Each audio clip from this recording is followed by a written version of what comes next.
Monday morning. Get anything? No. Did you go to the Bills game yesterday? No, Connor went with his uncle. Oh. He works for T-Mark Plumbing, Yeah. and their company has tickets. And he that's kind an of interesting gets sauce them on the like Wise a lot. Guys. I got the same That's not thing the sauce. on That is not the Wise sauce. Guys. Wise Guys is the left? No, Wise Guys is Brandos. on the right. Yeah.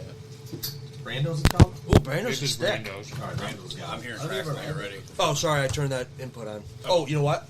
I'm glad it was on there because now I needed to record the that Wise noise. Guys? Wise Guys, Brando. Yep. We'll see if it happens some more. That was not the sauce, by the way. That's the dough. The dough has that sweet flavor. Dough. Yeah. Yeah, I don't know what you're Bottom, talking about. that's sweet. That's not the sauce. No, the sauce is. It's not sweet.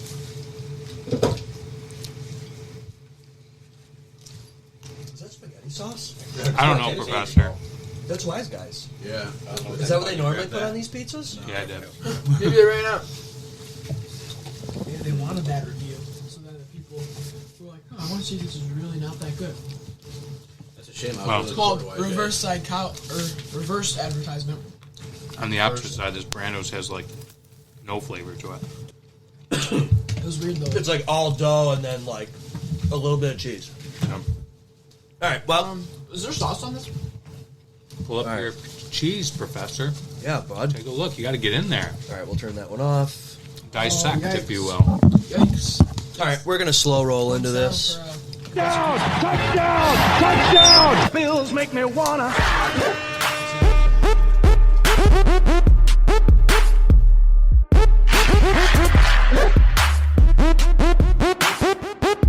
The Bills make me wanna.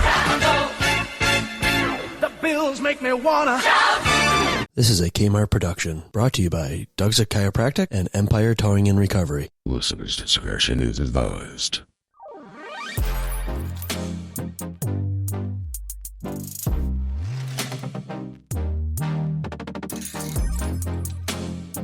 Sawbills Podcast. All right, welcome back to episode 12, everybody. Bills win. We'll get into that.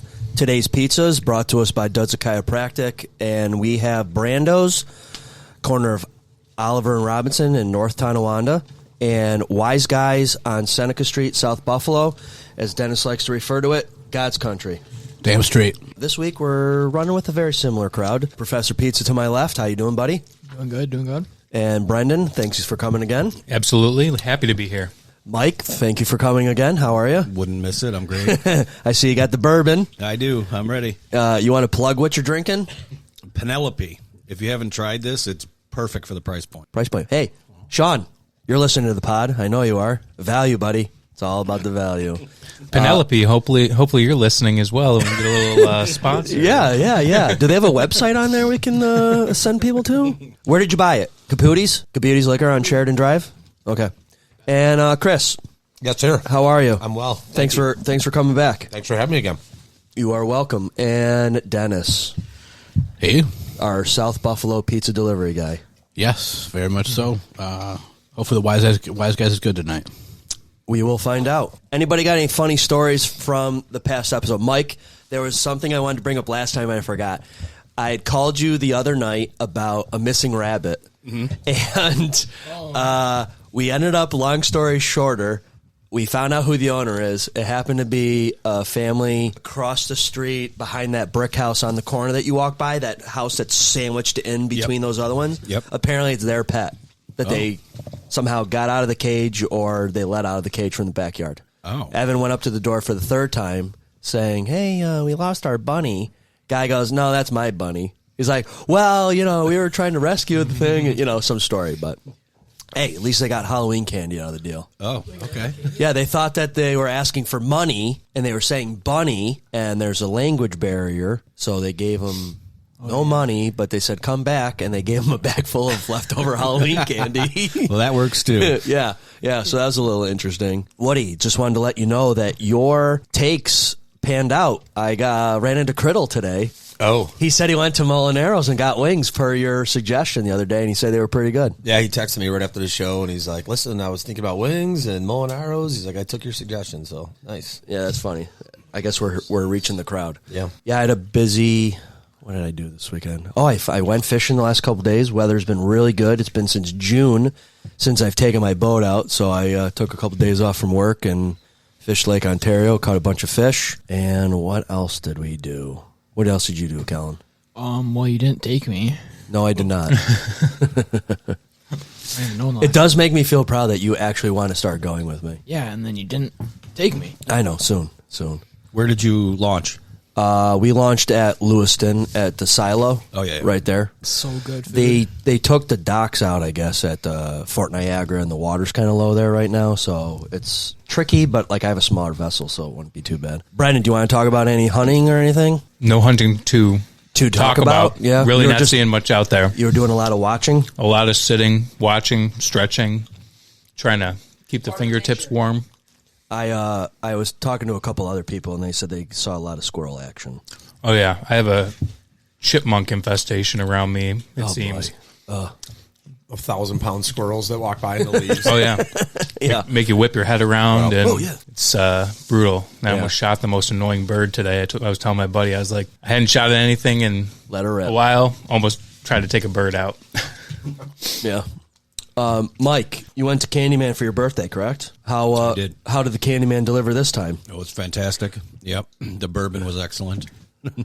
But no, the food was great. It was great. And we had 25 people with us ordering tons of food. Wow. And they just kept bringing it out. Yeah, I had to play Uber that night. I had to take him and a guy and drop this one off and take this one. That was Friday, right? Friday? Yeah. Yeah. Oh. Yeah. Yeah, you were very happy about that. No, it's just, I did have an idea. What if there was a child Uber service? Everyone's completely vetted as much as you can do that. And that way you don't have to take your kids to practice. You could just stick them in an Uber. I had to help out Murph. Shout out to Murph. I had to drive his kid back and forth. So that would have been nice. Yeah, Uber service for him. Mini Murph. Yeah, Mini Murph. Pup. Kellen, Yeah. how old are you? Yeah. I'm 16. Legal podcasting age. I'm just trying to figure out how long until you have a little freedom. That's all. It's not too bad, but once this Uber thing takes off, I'm going to have freedom instantly. And then I'm going to reap the benefits. Is there a podcasting age? I don't know. Why did you get all weird? 'Cause I'm 16 years old. Oh, okay. All right, whatever. Dennis. Could have convinced me. Yeah, right? Dennis, what's new with you? Haven't seen you a little bit. Not too much. I was had a little cold, so I was off for a week, but here I am. Everything's pretty normal. What's new down there in the South Buffalo? No snow yet, so I'm pretty happy about that. My only complaint about South Buffalo is that they need to pave more roads down there. Tiff Street sucks. It's terrible. And Hopkins. I've lived there almost my whole life, and Tiff Street's real bad. The other thing that I don't like, maybe I'm in the minority, I don't know, but is the speed bumps that they put in, not on Tiff necessarily, but on other side streets. They put in these speed bumps. Because of those darn Kia boys. Yeah, and it's no good. Waiting to see how it goes in the wintertime with the plows, I hear you. Yeah, I'm down there quite a bit for work, so I know what you're talking about. Okay, there we go. Anybody else have anything fun they want to talk about that's happened since the last time we talked? Anything fun? I thought I had something. I mean, I totally forgot. I watched the Bills not do terrible. No, we'll get into that. Okay, I'm sorry. Okay. So, Professor Pizza, since you've swallowed your slices already, why don't you kick us off a little bit here on what you think? First pizza that I picked up was from Brandos. It's not by choice. It was just the first one we did. Then the second one I picked was Wise Guys. So you just completely went right through your reviews and you've already rated them and that's it? No, Or that's the order that you ate them? that was the order I picked them up onto my plate. People don't care about that. Gotta get into detail, man. All right, so one of my first looks at Brandos, I thought it looked pretty good. Most of the slices were the same shape, except for maybe one. The pepperoni was not even. That irritated me, but they did look crunchy. Then when I moved on to Wise Guys, the slices looked much larger. They were definitely all not the same shape. Well, let me interrupt for a second. We got a large from Brandos for $16. I tipped her $2 over the phone because she was very polite. And then Wise Guys I ordered on their website. I should start telling people that. You can order on their website or call or whatever you got to use. I think it actually went through Toast. So $16 for Brandos. Wise Guys Pizza was $26 for the extra large, which is 10 slices versus the standard 8. For $4 more, I got 2 more slices, I guess. I mean, the pizza is look bigger. That pizza was $30. So we're talking $14 more expensive. So we'll see if I got $14 better pizza. No, not you. Foreshadow, not worth it. So the Wise Guys, I'm just going to chime in real quick here. Sorry about that. No problem, Dennis. The Wise Guys, I kind of wonder if they make it a little differently, the extra large, because it tastes a little different than what it usually tastes like to me. So maybe it's a little different how they make it. That's like a sheet pizza thing too. When you get regular pie versus like a sheet pizza from the same place, 2 different flavors. Yeah, Just but the way why? it's cooked. That's weird. Maybe that's why Like they're using different components, like a different sauce. They want to savor Probably, it. I think ingredients are probably the same. I think it's just the either the cooking times or how it sets. I don't know, it sets in the oven. There's definitely a different taste. See, I think the ingredients might be a little different. Yeah, maybe they have to save the better ingredients for the better pizza. Yeah, because I had Wise Guys probably 3 weeks ago or so. It was one of the best pies I ever had. Oh, wow. Okay. Hot take. And today does not compare to that. Well, it's not as good. Okay. I'll say that. It's All not right. as good. All right. I'm trying to think. I thought I had something funny to share from the show, but what do we do? Oh, I worked on that guy's boat on Friday. Boring. The people don't want to hear about that, Kyle. No, they don't. Just so you know, people, I can repair outboards. So if you have a boat and you need a mechanic, don't hesitate to call. And then what do we do Saturday? Oh, I went fishing. Sunday, swap meet, swim meet. Okay. All right. Never mind. All right. Are you done with your pizza section for right now? No, I am not. Okay. Presentation. I'm gonna give that one to Brandos because things. When I looked at it, there was like the little specks of seasoning. That always Oregano. The plants, you mean? The plants. The herbs. Yes, the herbs. The herbs always intrigues me. But they both looked pretty good. All right, we'll move on to Brendon for right now. We'll come back to you. We don't have to do it all at once. We're just socially talking a lighter. Cook the Brandos looked a little bit more overcooked in like half the spot, and that's why the pepperonis in half of it were more like crispy. Which, I love those. Wise Guys, it looked cooked enough. You know, I was going to try to go through this episode with not having to cut out any dead time. We're going to have to cut out the dead time of you talking about boat mechanics? Yes, thinking about what you did over the swim weekend. meet, swap meets? Okay. The crust. The crust on both of them weren't that good. They were both like, some of them were stiff, but I think Brando's had the better crust. Now we can move on. All right, we'll come back to you at the end. Well, I'll have to say, yeah, from an appearance standpoint, they both look like good pies. The Brandos, I will say I was disappointed. Some background, this name of this place, I never even heard of Brandos before I saw this place on Pizzaholics group on Facebook, but somebody posted that they got a double pepperoni, double cheese from Brandos, and this thing was layered in like a swirl pattern covering every square inch of the pie in pepperoni, like overlapping, perfectly beautiful. And I was like, this pie looks unreal. And I was like, if that's double pepperoni, I wonder what their normal cheese and pepperoni is like. Super underwhelming if you're expecting like half those pepperonis. Not distributed very well. Wise Guys, pretty good distribution. Both seemed a little longer on the Brandos, and I'll say I don't mind when there's like a well-done pizza, but when I bit into that crust of the Brandos, it was straight burned bread. Yeah. Yep, I agree with that totally. Burned crust. Yep. Right now, I will say one thing I'll agree with Professor Pizza on that he said before, I think this dough is pretty sweet on the Wise Guys. The sauce is sweet. The dough is sweet by itself, too. I just went in the crust. It was pretty good. But the sauce was sweet, so Professor, you're a little off there. I have to say, to me, the taste on Brandos, there's just not a lot there. It just a little leaves you wanting more. The Wise Guys taste is much better, all things considered. The sauce, like we were saying, it's not exactly what you might have been expecting if you had Wise Guys before. Kind of a pasta saucy sauce. Much better than the Brandos in my mind. I'm going to tell you, I wasn't really impressed with either one of them. Okay. I didn't hate them or anything, but they were just pizza to me. Yep. I do agree with the crust on the Brandos was not good. if I had to pick one of the two, the Wise Guys is the one that I would pick because to me it's the lesser of the two evils, for lack of a better term. Again, not horrible. And Dennis, I would love to try one that you're impressed with because that might be a completely different experience with it. But Yeah, I think we'll try it again. yeah, didn't love either one of them. Didn't hate either one of them either. But I wouldn't go out of my way to order them. Okay. Do the Domino's hand toss and the Wise Guys smaller pie. The two, well, yeah, Redemption do the, yeah. Like that's a good idea. Yeah, so I agree with Mike. Neither one of these pies jumped out at me as being amazing. Certainly eatable. Brando, I mean, appearance-wise, if I was looking over top, staring down at both of them, I thought Brando's kind of came across as a better-looking pizza to start. The one thing I did notice with Brando's was, so opposite of what Brendon said, where his crust was burned, I think my slice was on the opposite side. And it's almost like they didn't spin it in the oven. Like that one side got torched. You could see it on the pepperoni as well. Brando's, I thought it was kind of a sweet sauce. Much doughier, in my opinion, than Wise Guys.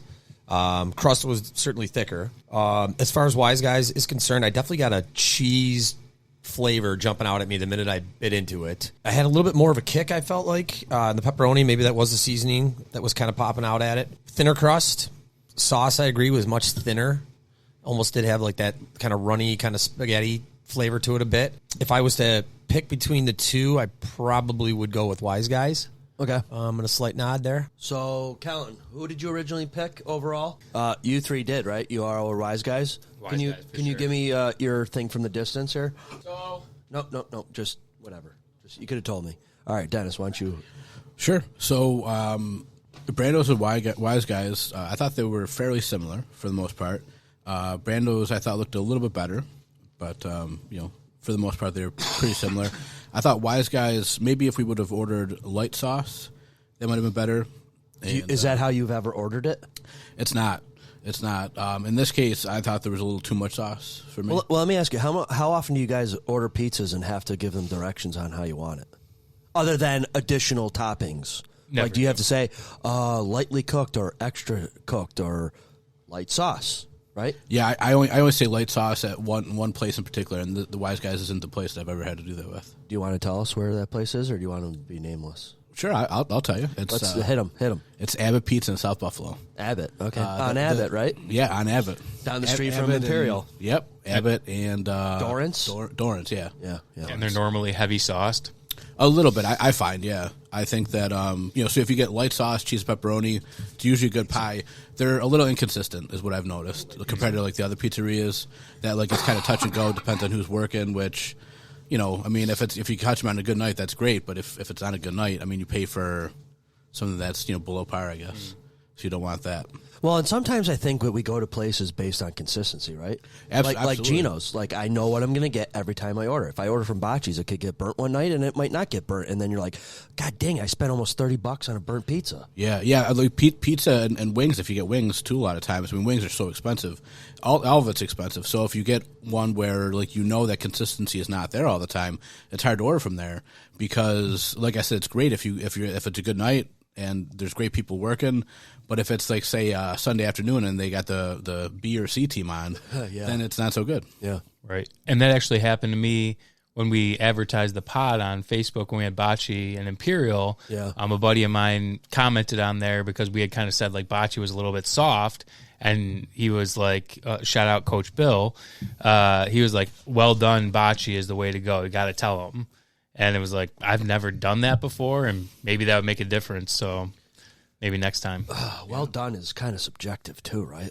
Right. Like the crust, I'm going to foreshadow a little bit, but the crust on my Brandos is well done. Like, it's burnt. Yeah, it's burnt. past well done. Sorry to interrupt there. So that's all right. Dennis, So pretty much, Dennis. I was saying that the pretty much the cheese was the same on both of them for the most part. I liked Wise Guys a little bit more, even with the sauce problems that I saw. I felt like Wise Guys was a little bit better, but Brandos was pretty good. And I feel like for the value, Brandos was probably way better. Because, like, if I'm, not having a lot of money, I look at it, Brandos is the way to go. Okay, so that's your choice? You're going with the Brandos? Taste-wise, it's Wise Guys. Taste-wise? I'll go with Wise Guys. Okay, but for value, you're going... For value, yeah. Okay.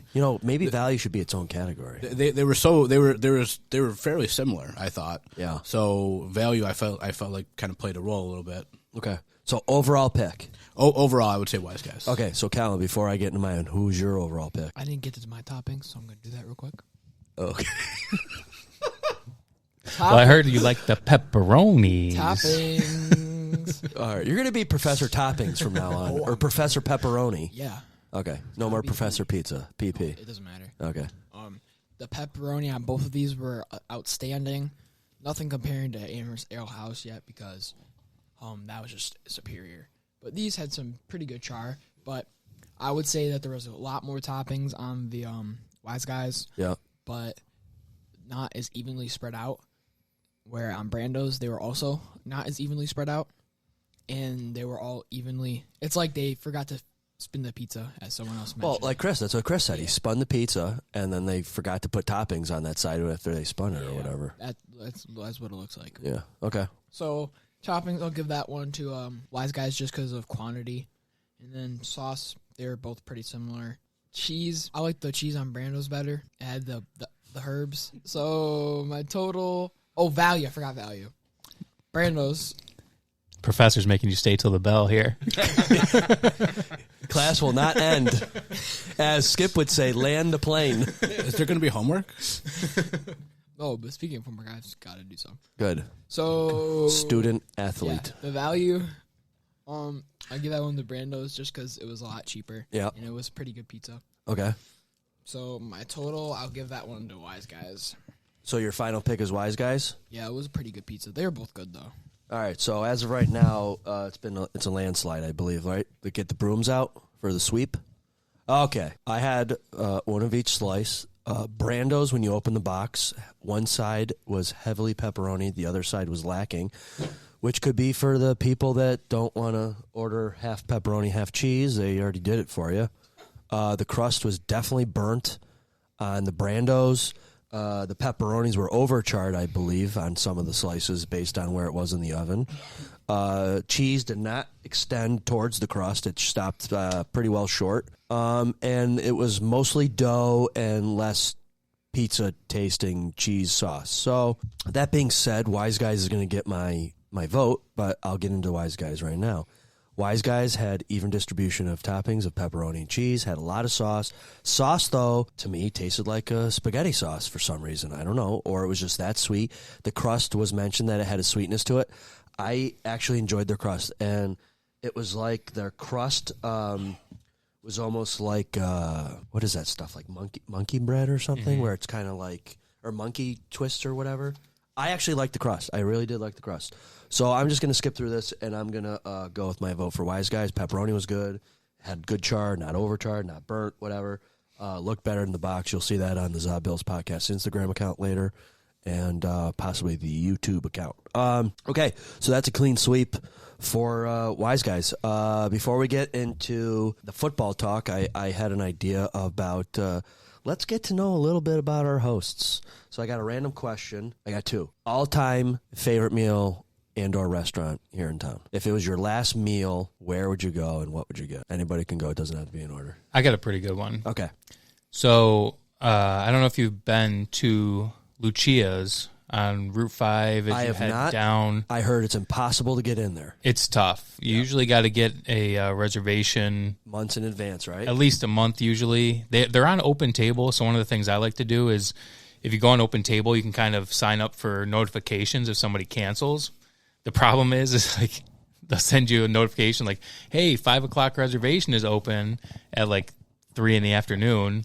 And it's like, I got 3 kids. I can't really just bail on everything and go to dinner, but appreciate it.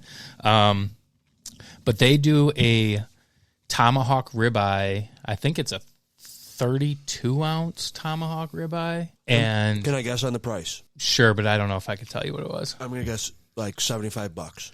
I think it's at least 80, if not 85. All right. But the good thing is it's not like a Chop House deal. It comes with 2 huge scoops of awesome mashed potatoes and then like a seasonal vegetable, usually like asparagus or green beans or something like that. It's awesome. That's the one thing that deters me a little bit from going to the Chop House is because it's a la carte and you got to pay for the fries, you got to pay for the salad, you got to pay for this, pay for that. And every time I've gone, I've not really been impressed, at least for the price. With Chop House? Yeah. Okay. Too many other better places, I think. I used to be a guy that would never order steak going out. And then the last couple times I went to a couple places that had some good steak. And for the money, the last best steak I had was at Russell's. He had a ribeye. It was cooked amazing. Yeah, it's like $65, but it was so good. I used to love going to Texas Day Brazil, and then I realized that I can't eat that much meat anymore to get, like, I think it's like $60 a person there now. Well, not only that, but the sodium in like every single piece of meat that they have there is out of this world. It's flavored really well, but holy cow, you get the meat sweats for like 2 days. Yeah. Yeah, I haven't been there in a while. Anyone else want to jump in on a? I'll just say a non-Western New York shout out. If you ever been to Port's Cafe in Geneva, it's kind of a smaller place. The food there is out of this world. I used to have a client that is in Geneva, and I used to be there for like 8 weeks out of the year, and we go there every week. And they have a good menu, but they have a specials menu that the waiters and waitresses have to read you. That is like twice as long as the normal menu, and every dish I've ever had there was to die for. It's really good, but just don't get out there that often. I'm going to say 2 if I can, real quick. Hey, we got all night, buddy. I added, all night. I added a new favorite place last weekend. I'll tell you about that in a second. But the Seneca Niagara Casino, which I do not spend a lot of time at. However, the Western Door, the restaurant inside the casino, outstanding filet and lobster tail. Oh, a la carte, so pricey. And something about the Captain Morgan that they serve on the rocks with whatever it is, the Coke, the splash of diet, whatever it is, fantastic. They make it different. So maybe that makes the meal better. But asparagus, grilled asparagus, outstanding piece of meat, lobster like you've never had before, mashed potatoes, just fantastic. And super expensive, but don't go there often. But my wife and I have gone there a few times because of that meal. Okay. Just added Alex's Place, the commercial on WGR all the time. Batavia, right? Yeah, have never been. Yeah. Coming home from I think Alicia went there a couple times. Coming home from Rochester last Sunday, kids were hungry, had to find a place to go fast. And I said, let's try this. You know, it's going to be, it was a late lunch, basically our dinner. And they had a deal with half a rack of ribs and 5 chicken wings. And it was outstanding. The ribs were fantastic, just like they advertised. Some sort of like hot sauce mixed in with the barbecue sauce. Just amazing. And the wings were perfect. Alex, if you hear us, we'll come if you invite us. Alex's Place, Batavia, New York. Well, I'll tell you, we go to, what's the state park out there? Help me out. Letchworth, thank you. We go to Letchworth every Columbus Day weekend. And 3 years ago, we left, and it was so busy all around there, we decided just to find a random place, and we ended up at Alex's on the way home. Mm-hmm. Less than impressed. So then, last year, we're like, you know what? Let's give it another shot. Nothing else is open. It was phenomenal. It was not the same place. So we went back this year, and it was great this year again. There you go. So, yeah. So we caught him on a bad day or something. That goes to Dennis's just like the Bills and the Jets. Yeah. The B team and the C team were on that day. Yep. And we've been to that steakhouse, too, in the casino. Oh, yeah. Fantastic. Yeah.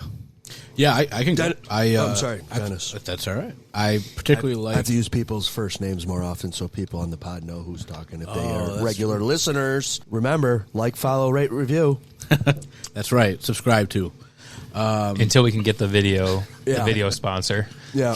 Yeah. So I happen to like chefs a lot in downtown Buffalo. Yep. Can't go wrong. And I like the chicken parm with the spaghetti parmed. So don't eat for like a whole day when you go there. So the chicken parm with spaghetti parm, but not spaghetti. Have it be like rigatoni. It's the same thing really, but in my head it tastes better. So just like you're all about the geometry with the food. I am. I mean, things have to make sense, you know. Yeah. So life doesn't make sense a lot. Yeah. So your food has to. Yeah. Do you ever notice though? So I've asked like a million people this, and everybody says the same thing. Do you ever get the chef's pasta sauce from like the shelf at Wegmans? I have. It's different. So different. I use it all the time. I've got jars of my thing. I love that sauce. But it's not the same as the restaurant. Is it better or not as good? Not as good. Yeah, I would say not as good. Oh, I love it out of the jar here.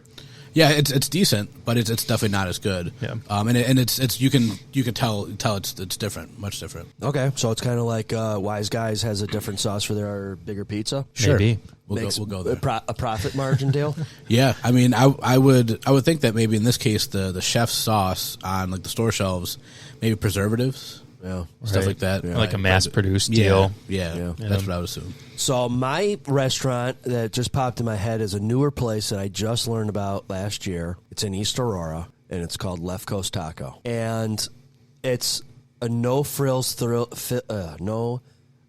and frills place. Sorry, I got to slow it down here for you folks. Okay.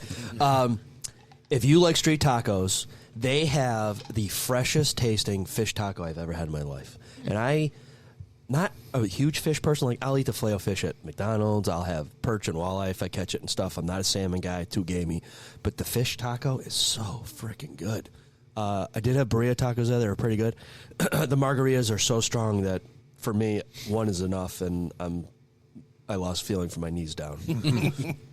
But So you're not a big fish guy, but you're a fisherman. I love catching fish. I just don't like eating a ton of them. I don't know. Perch Interesting. and walleye are not gamey, so I'll eat those all day long. But then, like, you smell up your house when you fry the fish in the house, and not everyone in the house is a fish fan, so it's like whatever. And plus, it's a hassle cleaning fish here or at home. Yeah. And another place, back in the day, it's not open anymore. Do you guys ever remember the Friar's Table? Oh, yeah. Yep. Awesome steak, surf and turf there. I swear to God, they had a lobster tail that looked like a frickin' football. It was like 3 pounds or something. Market It was price. Well, this is back in the day when you could afford these things, you know? But, yeah, I don't know. And then the thing with Italian joints is I try to go to a new Italian joint all the time. I went to one recently out on Genesee Street. Was it, Was that Labello's? Yeah. It's like not that far from Macy's, actually. Yeah, it's across the street from that radio station. Yeah. WBUF or whatever it's called. Yeah, I think that's So I went right. there. It was okay. I used to go there a ton when I was little. My grandmother used to live near there. Well, then I went to Romeo and Juliet's in Sheridan. It was okay. Went to... Good cannoli. they did have a couple good desserts. I will give you that. I will always order the chicken parm. And if the chicken parm sucks, I will never go back. Because if you can't make that dish good, then what's the chances that all the others are going to be? You know what I mean? That's like my safe order when I go to a new restaurant. Yeah, that is You know what easy I to mean? make, yep. You know, like if I go to like a new Chinese place or something like that, I usually get the same shit all the time. And yeah, I don't know. But yeah, I guess that was less than exciting what I provided today. Colin, what's your favorite restaurant? Oh, I can't pick. Okay, thanks. I have a second one. Hey, let's So go. I used to work here back in the day, back in like high school and stuff, as the Blackthorn in South Buffalo. I heard that's good. My go-to there is the corned beef sandwich. It comes with tater tots, and they're like zesty tater tots or something. They're not like ones you buy in the store. They have like a kick to them, jalapeno maybe, something like that. And it's great. It's a great meal. Speaking of spicy potatoes, everybody okay? Yeah, we're good. Okay. We're just pouring drinks. Oh, look at this. Wow, look at this. Ice blocks. Ice blocks. Okay. All right. Oh, all right. Fancy ice. Look how clear that is, too. That's nice. I've got those big like the ball ones. They're just a pain in the butt to fill up. Yes. So this is a tray of 6 cubes. Oh, okay. Size, yeah. I think I have something similar to that. Nice. Look at that. Are we gonna bring the smoke machine over here? I don't have one. You'd have one? I have one. I don't Do have you? one. Yeah. We could totally do that. I'll have to tell you about the first smoke cocktail I had, but when you're done your story. Oh, my story's boring. You can interrupt. Are you guys familiar with the 120 room? Nope. So Pagula has a bar downtown. It's called the 120 room. They call it the 120 room because there's 120 memberships. You have to have a membership to get in. You know where the Labatt House is, right next to the arena. It's upstairs from the Labatt House, but you have to go through the back. I don't know if you remember, the back of the Labatt House used to have a small bakery back there.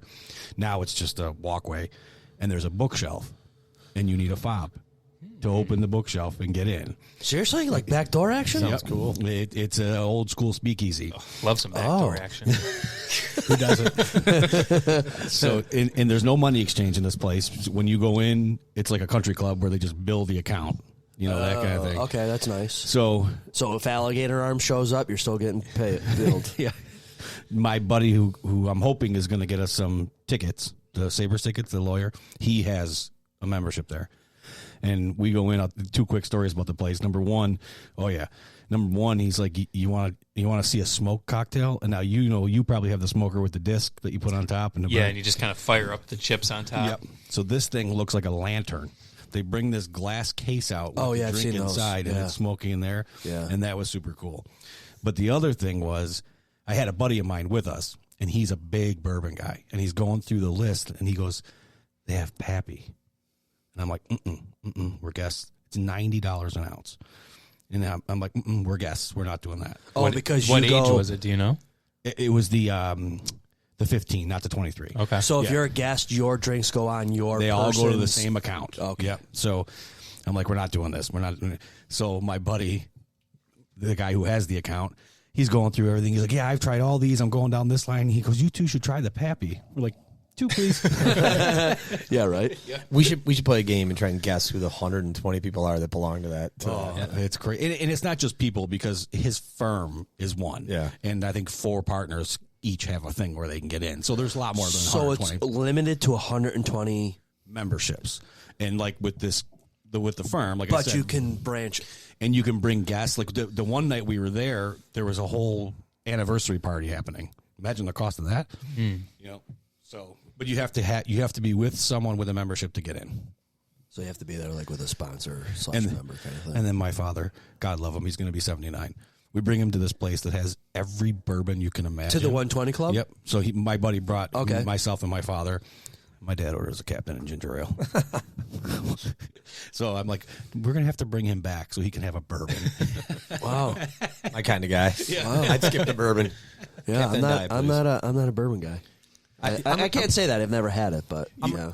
You just real quick, and then we'll be done with that. You've seen the little sound bites on the Sabres games where the guys are like sitting in the leather chairs. They've interviewed Lindy Ruff. Oh, sure. Yeah, and they're in the leather chairs with the brick behind them. That's the 120 room. Okay. Okay.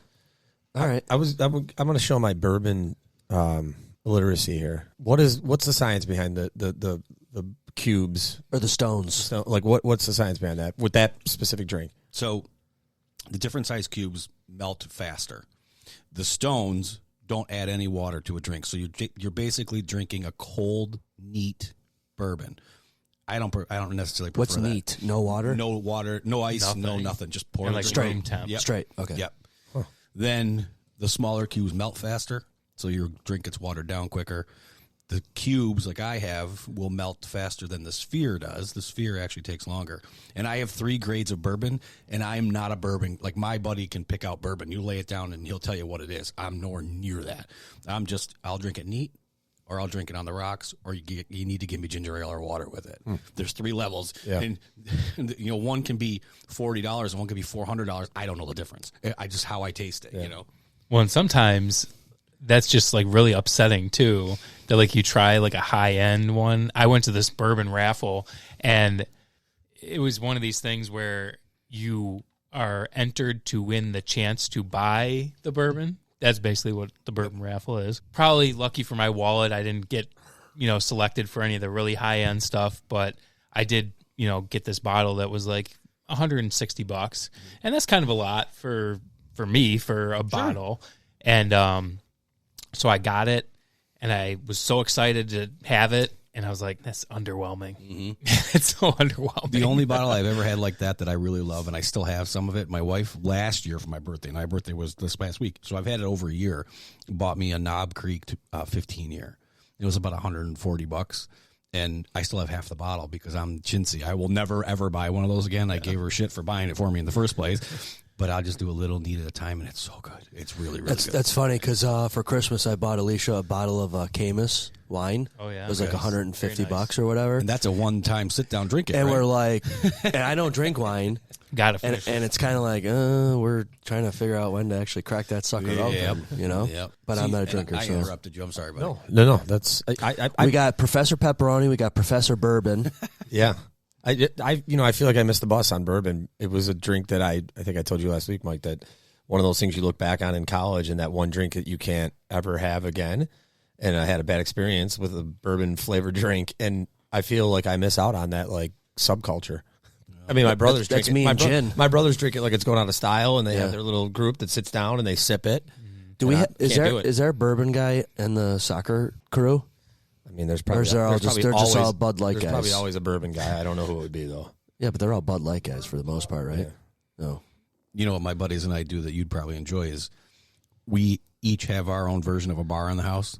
So we usually once a month in the winter, somebody hosts a bourbon night. So Listen if it's to this. your turn to host a bourbon night, Bourbon Club. all you do is you provide the place and maybe some snacks, and that's it.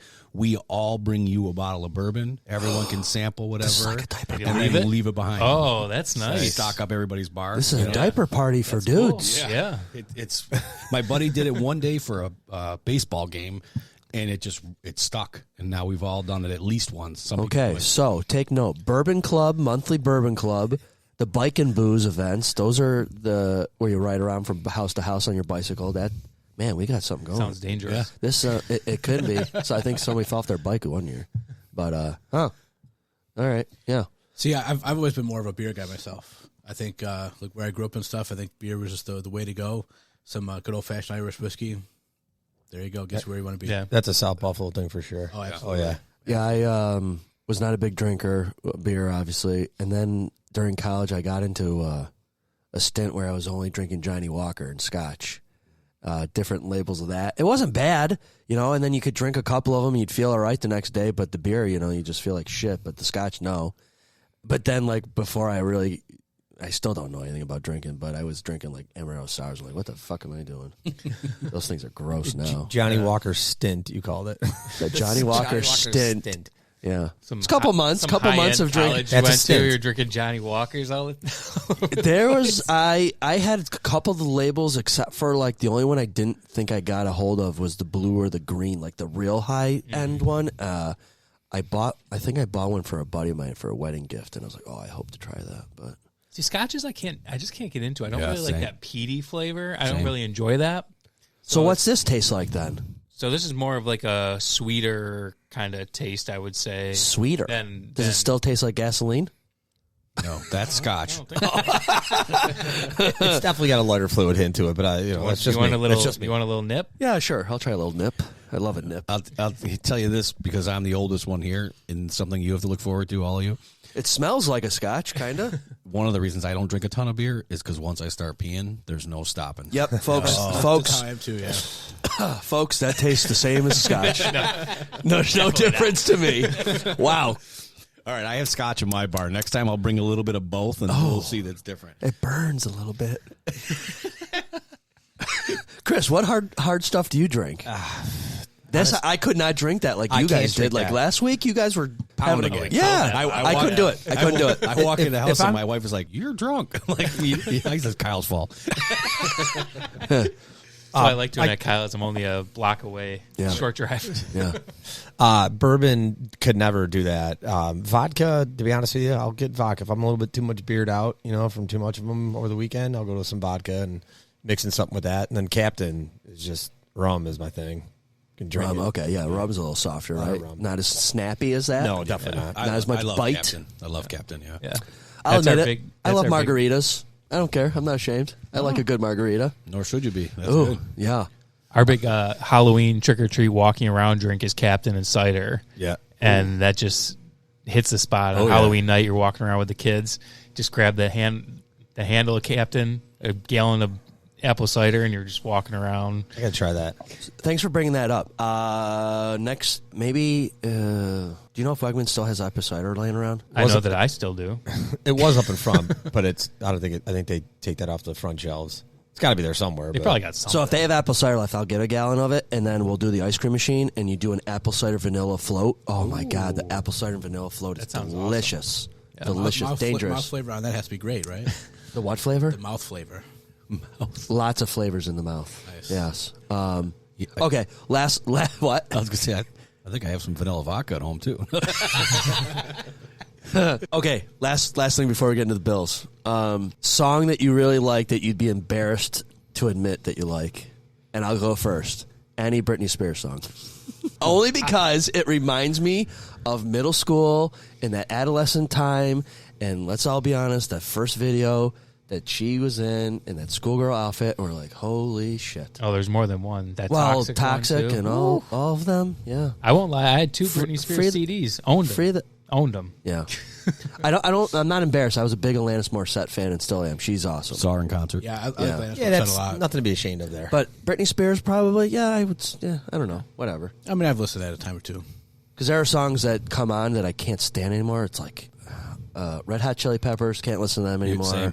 Pearl Jam, I listened to in middle school, then I stopped listening to them, then I liked them again. Actually, I take that one back. I do like Dave Matthews Band. Can't listen to them anymore.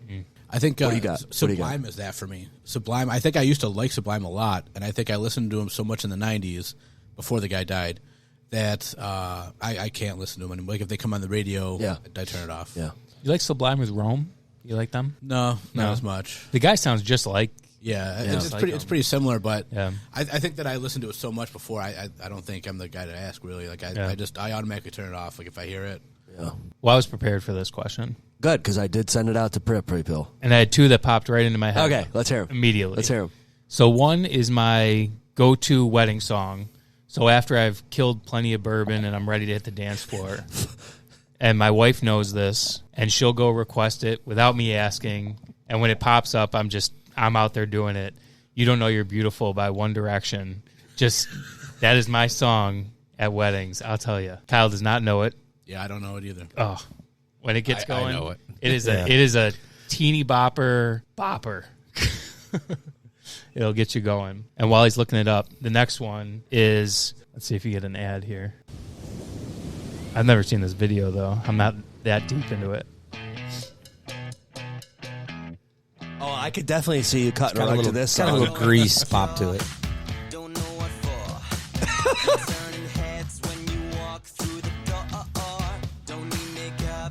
Oh, it's a great song at a wedding. I'll tell you, when you're lubed up.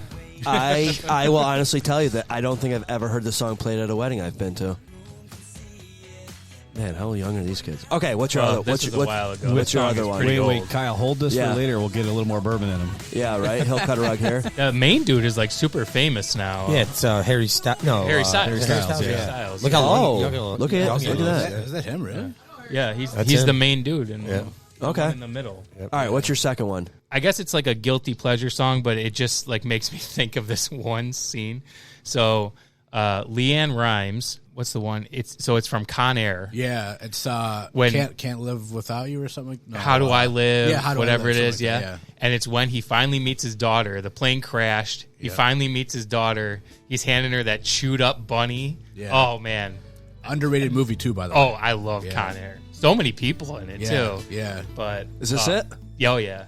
This is a good one. I didn't think about Tear this one. jerker when he finally meets his daughter and hands her the chewed up bunny and she Yeah. gives him a hug. Yeah. I wonder if I'm going to get flagged for copyright stuff. Who cares? Usually, if you keep it short, they won't. Yeah. Let's get to. There's like a crescendo at that part. Yeah, though. I'm waiting for that to get rid of this. I don't really know what it is in the song, but This has got to be like mid '90s type stuff. Oh, right? yeah. This Oh, is for sure. big. well, it was posted 13 years ago, but it's from I way would say before probably that. mid to late 90s, I would bet. Yeah. Well, Con Air was probably like in 96. 96, Oh, Yeah, yeah. Maybe earlier, yeah. Hey, just to let you know, she's coming up It's in right concert here. That's when she hugs him right there, and it's like, oh, the family's back together again. But then he still has to go chase after, Yeah. what's his name, the bad Cyrus. guy? Right? Yeah, Cyrus the virus. Yeah. Ooh, save that knowledge for trivia. Yeah. Yeah, right? John Malkovich, great actor. Yeah.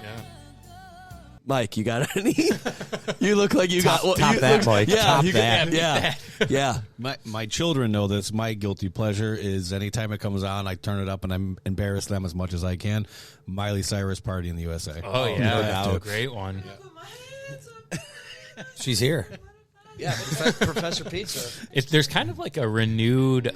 She's awesome. yeah. There's like a renewed all her new respect cover for that songs? song Yeah. now. Like Oh, the that young song. kids. You got to give her credit. Oh, yeah. It wasn't this back. Skinner's Goal song a couple years ago? Yes. Probably. Yeah, yeah. Like, I'll tell you, the number of times that I've heard walk-up songs That's of a this sweet card in at the video. baseball before is, like, amazing. It's like every single game this song is being played. And, I mean, I love this at a wedding, too. Do you know this song, Kyle? I do know this Okay. song. I've become a Miley Cyrus fan because she started covering a bunch of like cool hits, like the Cranberry Zombie. Oh, really? Is that good? Yeah, it's awesome. She covers Landslide, I think, by Stevie Nicks Fleetwood Mac. Then she came out with her own rendition called Midnight Sky. It was really good. She's got some cool stuff. She looks pretty good there. Hopefully she's 18 here. She was a little more pure. At Rewind this, that and at this edit time. that out. Sorry, final cut. 17, Tennessee. This is before she did that one song with what's that guy that got in trouble for that song that he did, the Blurred Lines song. Oh. Remember that? And she did that dance Robin with him. Thicke? Robin Thicke. Yeah. Oh, yeah. I don't think she really got in trouble. You got but another he one, did. Mike? No, that was it. That was my guilty pleasure. All right. What's yours? The story behind that Robin Thicke song, you ever heard that? It was him and Pharrell, that Blurred Line song. Yeah. Yeah, they said that they literally were on, they heard some old guy on a porch saying the one constant line that's in that song, Blurred Lines. He said they put it together in 5 minutes. And that Really? song blew up the charts. He's literally they just played with a beat and they used the one where he's like, hey, hey, hey. That was some guy that would just yell from a porch. And they used that line and then made this song in literally 5 minutes. Yeah, this one. It just blew up. He tells a great story. He was on Howard Stern telling that story. That's Alan Thicke's kid, right? Well, it also made that Rest in one peace. model famous, in the Emily Ratajkowski. the non-YouTube version where she's showing the goods. Yeah. She got famous from this song, but then he got torn apart by the woke people about this song. Okay, so promoted Yeah, bad stuff. yeah. based on technology, listen to me. If we all look at the screen there, top right, look heard you. look who's up there in the They were photo. listening. They were listening. Big Brother. The actual video that I talked about. Yep. Britney Spears, Big Brother. Schoolgirl, or whatever song that's called. Okay. So, Chris, what do you got? So I once owned a Shania Twain CD. It was their last album, and I Hey. actually listened to it on my CD player back in the day. I'm was okay with it. But Hey, that's all right. yeah, my turn up in my truck song When you're alone. when I'm alone, Katy Perry, last Friday night. Okay. Only because that's right there too. Oh yeah, that's right. Oh my goodness, wow. Yeah, That's big. only right. The video's crazy too, but I thought you were going to say, "Man, I feel like a woman." no. The other one was the one that she's in with Snoop. California Girls. Yeah. That's the only reason. It's because Snoop's in there and he does a little cameo. So I jammed it. Yeah, like this one. It's kind of catchy. You know? Look at that Chevy S10 pickup truck there. Holy cow. I've never actually seen the video for this, but There's a nice rooster. Yeah, nice cock. Is that Vanilla Ice next to her in bed? Hey, Kathy. Oh. What happened? Listen, I just wanted to thank you for literally the best this is like party a movie. Yeah, it might be a long Absolutely incredible. intro I don't here. care what anyone says about you. Yeah, let's... Really cool. Best party ever! Woo!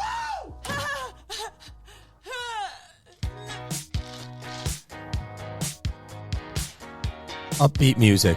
Oh yeah. Closed captioning. Upbeat music. See, right now I got the leg tapping. I don't even know why I'm doing it. It is catchy, I will say that.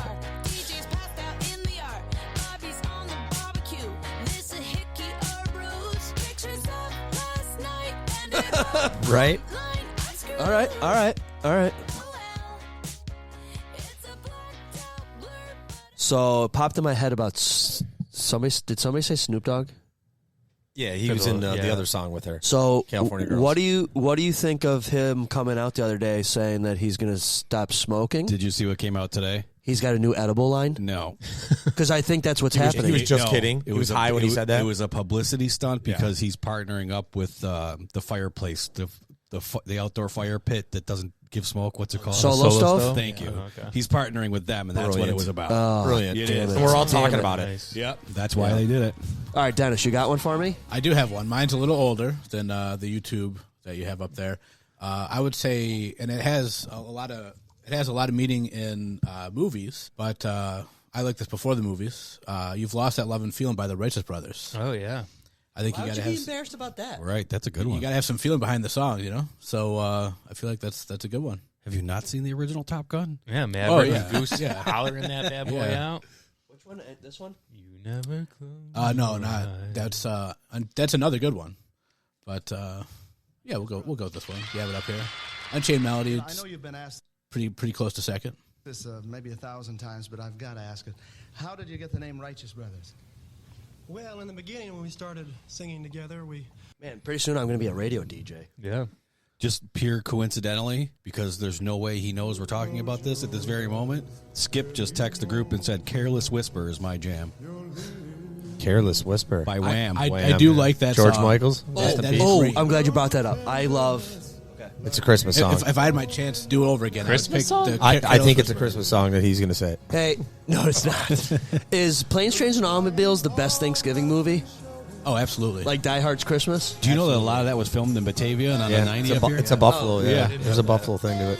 Dennis, there's nothing to be embarrassed about liking these songs. Well, that's good to hear because I love it. The Wrights brothers, you can't go wrong. You know, nobody knows who they are anymore. But I don't know that I've ever seen these guys actually in person. So what was Skips? I never even knew that's who sang that song. they've been dead for a while. It was a Careless Whisper. Careless Whisper by Wham. Yeah, that's a good one. Y'all seen Deadpool, right? Oh, I love that. Wham! I love This song is what gave him the exclamation point. I freaking love this song. The unicorn at the end. Did anybody else chime in on that text or just Skip? Just Skip. So after this song, I love. Oh, I wish this was my pick. Well, have you ever seen, since you got the YouTube up, you ever see the guy, I think he's called like Sexy Sax Man or something, and he just goes around to like public he's funny, places right? Yeah. and just starts with his saxophone and just starts crushing this song like in like grocery stores and stuff. He jumps up on like a register and just starts going to town. Yeah. all right. Well, don't judge me for saying this out loud on a podcast, but he is a pretty beautiful man. He's got great hair. He's a good-looking dude. It's great. Was. Yeah, was. Yeah. I don't think he was interested in you. No, that's what I'm wondering. Watching this video, is he okay with this video right here? Like he was being forced here. He's rolling around with that chick. I do. Oh, it was probably uncomfortable for him. Yeah, right. So, Skip, when you do listen, your timing was perfect. Oh, my Literally God, perfect. absolutely. We were doing this as he texted in. All right, so I like...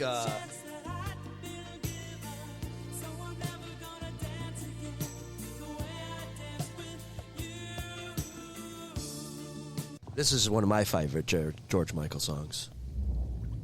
Come on, hurry up.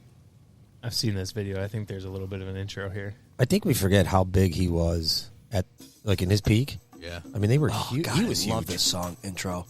So, speaking of trivia, I do some trivia with some people at work. Oh, you do Like a now? fun thing. Yeah. Hey, And let there them was- know that December 2nd we're having a trivia-based podcast. Maybe I Tell them will. to follow along. Maybe it will. But a question came up about this song and specifically this music video, Who is that girl? and it was these are all like supermodels in this thing. Bridget Nielsen, maybe? And the question was, who are Aqua like Foliage? 4 of the 5 it's supermodels that are in this music video? And I only That's knew Tyra like, Banks, one maybe? of them, No? I think. No. I don't think any of them are like Well-known? super like Yeah. well-known ones, but they're all like She looks huge like supermodels. the girl from Earl or whatever that show was. What's her My name is Earl. Oh, Presley. Oh, yeah. Yeah. Jamie Presley? Yeah. No. Yeah? I have an artist that is probably most of her songs are good, but as a guy, you don't really want to be known with that. Is Whitney Houston? It's usually her songs are good, you know. That's all right. You say. Okay, so this is one of my favorite. National anthem. That's another Jeff Skinner goal She song. knocked it out of the park. Yeah. Okay, so this is the Miley Cyrus song I was telling you about that I really got into.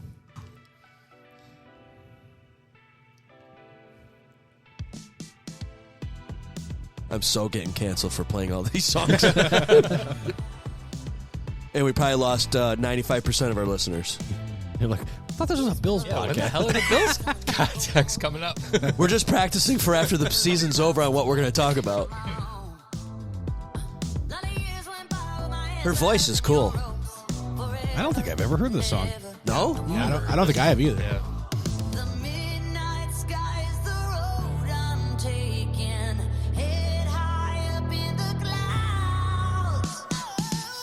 You got to give her credit, though. I mean, she she's back. Yeah. I mean, it's like longevity is the key to all these people, and these she's are got it now. cool songs. Family's a long way from achy breaky heart, that's for sure.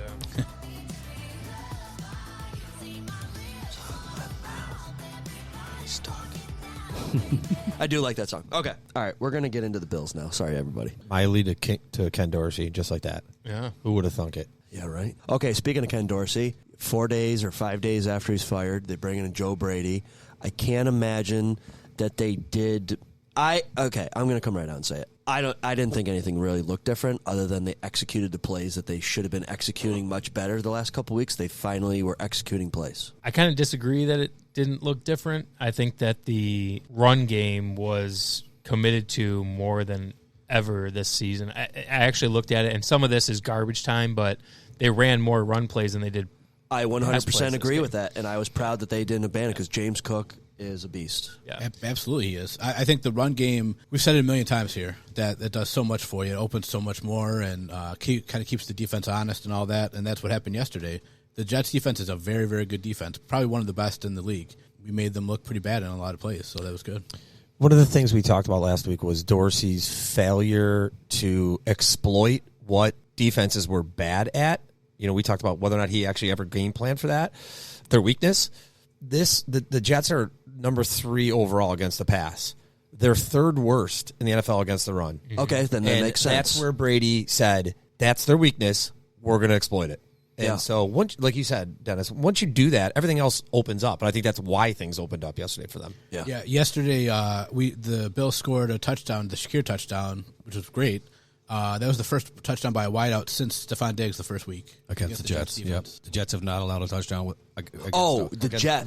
Against the Jets. A wide receiver. Okay. I thought you said the. It goes back into I didn't say that correctly, but it goes back to last year. They're the only in the last 14 weeks of football. They're the only 2 wide receivers that have caught touchdowns against them, and they both were Bills. Right. Shakir and Diggs. That's crazy. Wide receivers. Mm-hmm. So then, what happened to the Jets yesterday? Because they looked absolutely shitty. Well, I think are you guys going to tell me that the Bills are that good? No. Okay. Absolutely not. All right. So we'll play. I think that what's happened was basically the same thing that's happened to us over the last couple of weeks. That offense is so atrocious of the Jets that, number one, the defense gets tired. And even that's what's happened with us is that our offense was not sustaining drives. The defense was on the field 3/4 of the game. They're going to get tired. They're going to give stuff up. And then also I think that there's a mental part of it where they're just feeling defeated. That, hey, even though they're a good defense, and you kind of saw it at the end of the game when things were getting chippy, that they just cannot keep any lead safe. Their defense is excellent. I wish that we had some of those corners because those guys stick to those receivers like glue. At least they did in the beginning of the game. And then we kind of started opening it up, and I think the run was part of that. And then I think, some of this kind of feeling bad for themselves got into it, but I think that's kind of played into it too. Well, I think you saw that when Stephon Diggs got suplexed by Sauce. Oh yeah, I feel like that was the frustration came out. I don't know how late in the game that happened. I think it was only probably early third quarter. I think it was, but I think at one point, I think the defense collectively just said enough. Like the Jets offense didn't even complete. Like Zach Wilson didn't complete a pass to a wide receiver the whole game until he got taken out midway through the third quarter, whatever it was. So I think the Jets defense just said enough. Like we can only do what we can do, and they were starting to give up a little bit. I think out there. Saleh also said in his post game press conference that they, as a staff, were surprised on how committed Allen was to protecting the ball. Number one. But number two, work in the middle of the field. They were like he in game.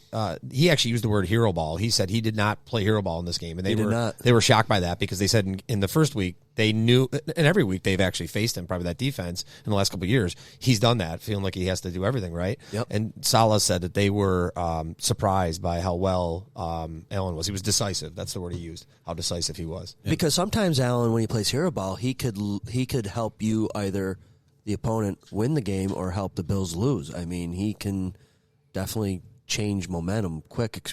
Unfortunately for Josh, interception is an interception, and he's had 7 games in a row.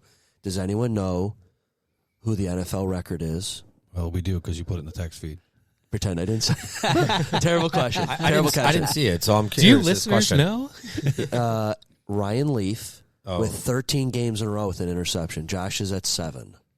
Now, I understand it was, Okay, so let's talk about that play. Was that necessary? Yes, I'm glad that they did it. I really wish that it wasn't an interception, but you're talking about the play before halftime where the Hail Mary, right? Yeah. So I think that you should do that every time. Like that situation where there's a few seconds on the clock. What, are you playing Tecmo Ball? I mean, Pass interference, PI. Oh, you don't know. yeah, I think, okay. I think, All right. I think All right. with the quarterback that we have, if you don't do that, I don't think you're playing the game right. What about the opportunity for an injury? Well, hang on. I Before think the injuries happen anytime. before we even get to that Hail Mary, why are we rushing Josh to play before that for like 2 yards? I hated that Yep. call. What was that? And it looked he got hit designed, hard. didn't it? Yeah, it absolutely was. He dropped back and then he just tucked and went. And for we had to spend a our yard. last time out. Yeah. What now the one thing I will say that was different is they did not play the sidelines as much this week. And that's where Josh is prone to throw the interception. Correct. So they're playing across the middle. Yep. In that case, instead of him rushing 2 yards and burning a timeout, that may have been an opportunity to throw to the sidelines, maybe get 10 more yards, and then you've got more of an opportunity for that Hail Mary. He's got one of the strongest arms in the league, but you're throwing into the wind in that stadium. I just thought with a 10-point lead, 2 seconds left, you're at whatever yard line, like just kneel it and go. Man, you're getting the ball back. Right. You know what though? That's what I think why the Bills were so successful the last couple of years, because and especially under Brian Dable, they always were looking to score. Yes. The message, whether or not it happened, the message was we're going to keep scoring. Yeah. And I think that's what they've lacked in the last like 4 or 5 weeks. Yes. Like you were watching conservative football. Yeah, taking a knee, not calling a timeout, and let that clock run out. The Bills never did that over the last 3 or 4 years. They were constantly looking to score, especially when they were going to double dip and get the second half kickoff. So I had no problem with that. Actually, Speaking of timeouts, I'm going to jump around a little bit. What did you think about Mike? You texted in the group about the famous. If we're talking about predictable Buffalo Bills plays, what is the faking to draw off? Why wouldn't you just take the 5-yard penalty for delay a game? Why burn another timeout?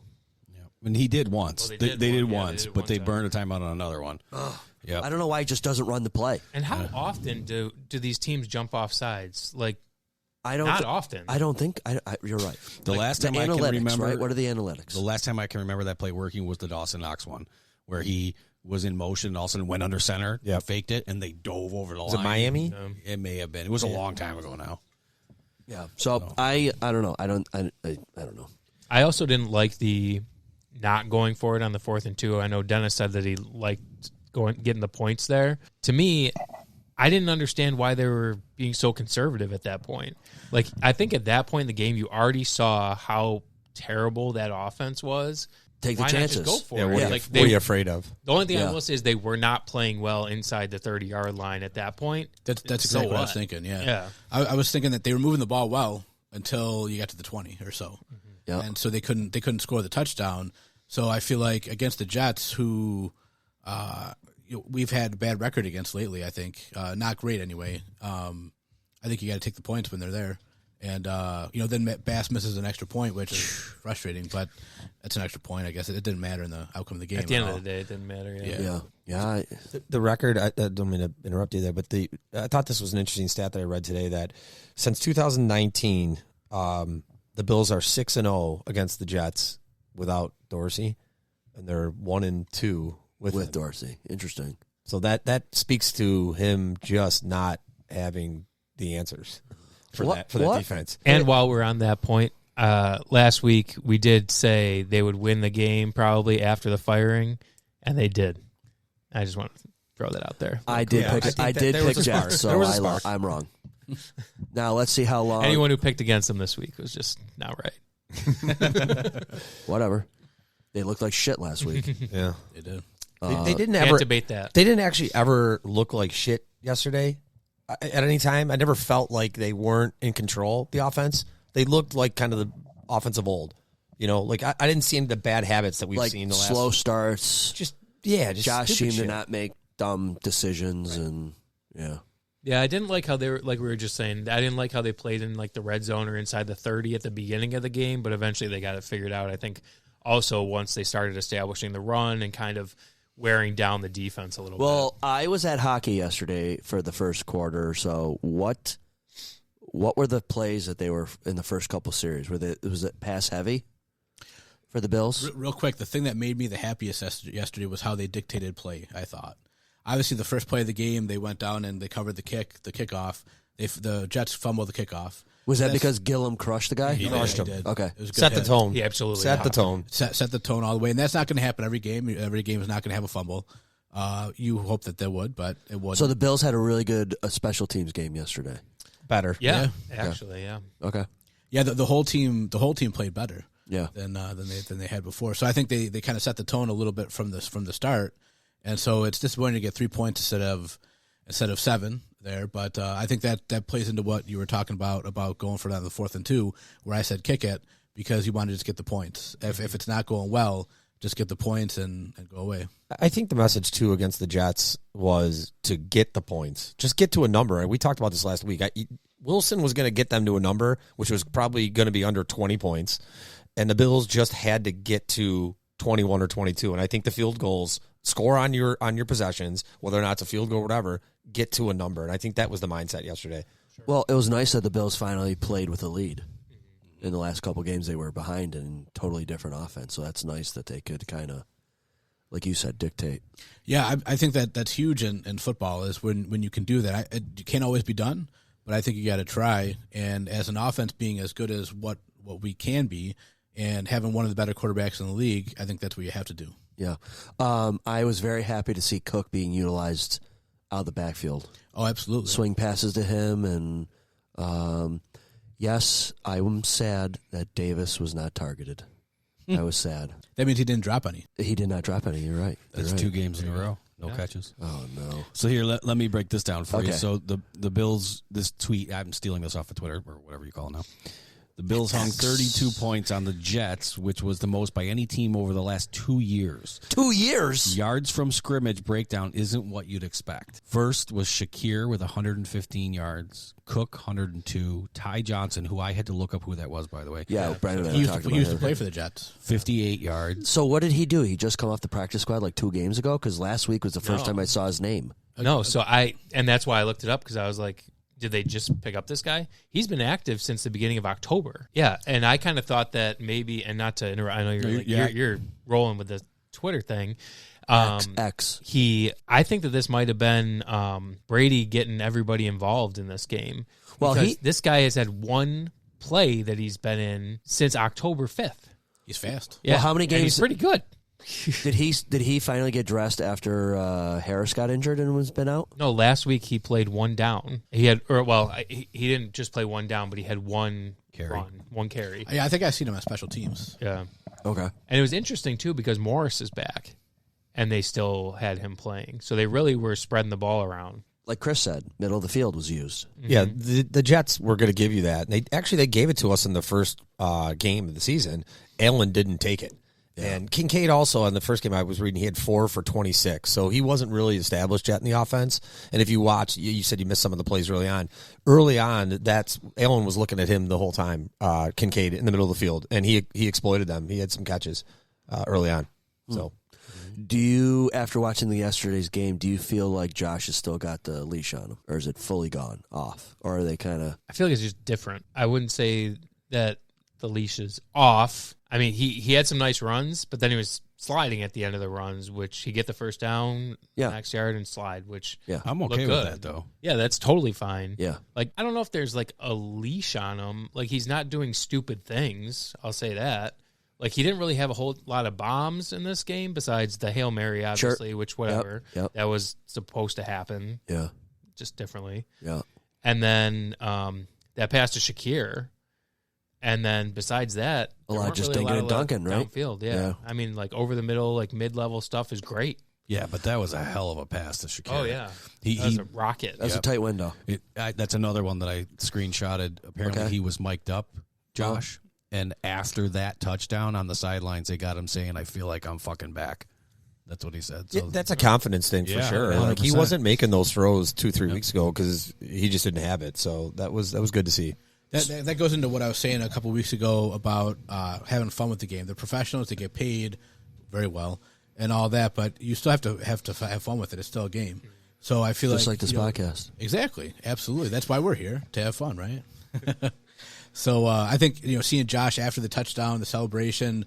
I think he maybe gave Shakir a concussion because he hit him so many times on the head. Yeah. Mm-hmm. So, seeing that was pretty good. Talk about concussions. Our own DBs are going to kill each other. Yeah. Aren't you supposed to hit the other team, not each other? And that's what happened last year with Poyer and Micah Hyde. Remember? They collided in the end zone. Well, and I was going to say that's my concern for next week is that not only DeMar's going to be dressing and playing.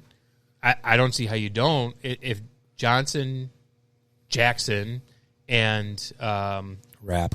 Rap don't come back. Although I did see that Rap might come I back. saw He that might too. be the only He one of was those okay, three that yeah. does come back. Yeah. And he's the one who got carted off. Yeah. Taron Johnson ran off under his own power. I don't know if you saw that. Yes. He looked. I mean, was it Dane Jackson was the other one? Yeah. He looked like he was in La La Land. Where Yeah. I thought Taron Johnson kind of got up and he'll be in the protocol, but I thought that was okay. Right. Hopefully it's fine. You just never know with Yeah, that. Like, right. I mean, I'm sure like Kincaid probably seemed fine, and then he was out for Right. a couple weeks. Can I play this clip here? You do what you want, man. You're the The host. Buffalo Bills hadn't scored 25 points. Hadn't scored more than 25 points. You're not impressed in a game where they Zach stopped Wilson was it. benched? Let me tell you something. There's a level of Stuttering empathy and Steven. sympathy that I have for the New York Jets defense because I know their defense is better. Right. The fact is they're demoralized because they know they have no chance. Look at them when a team scores first.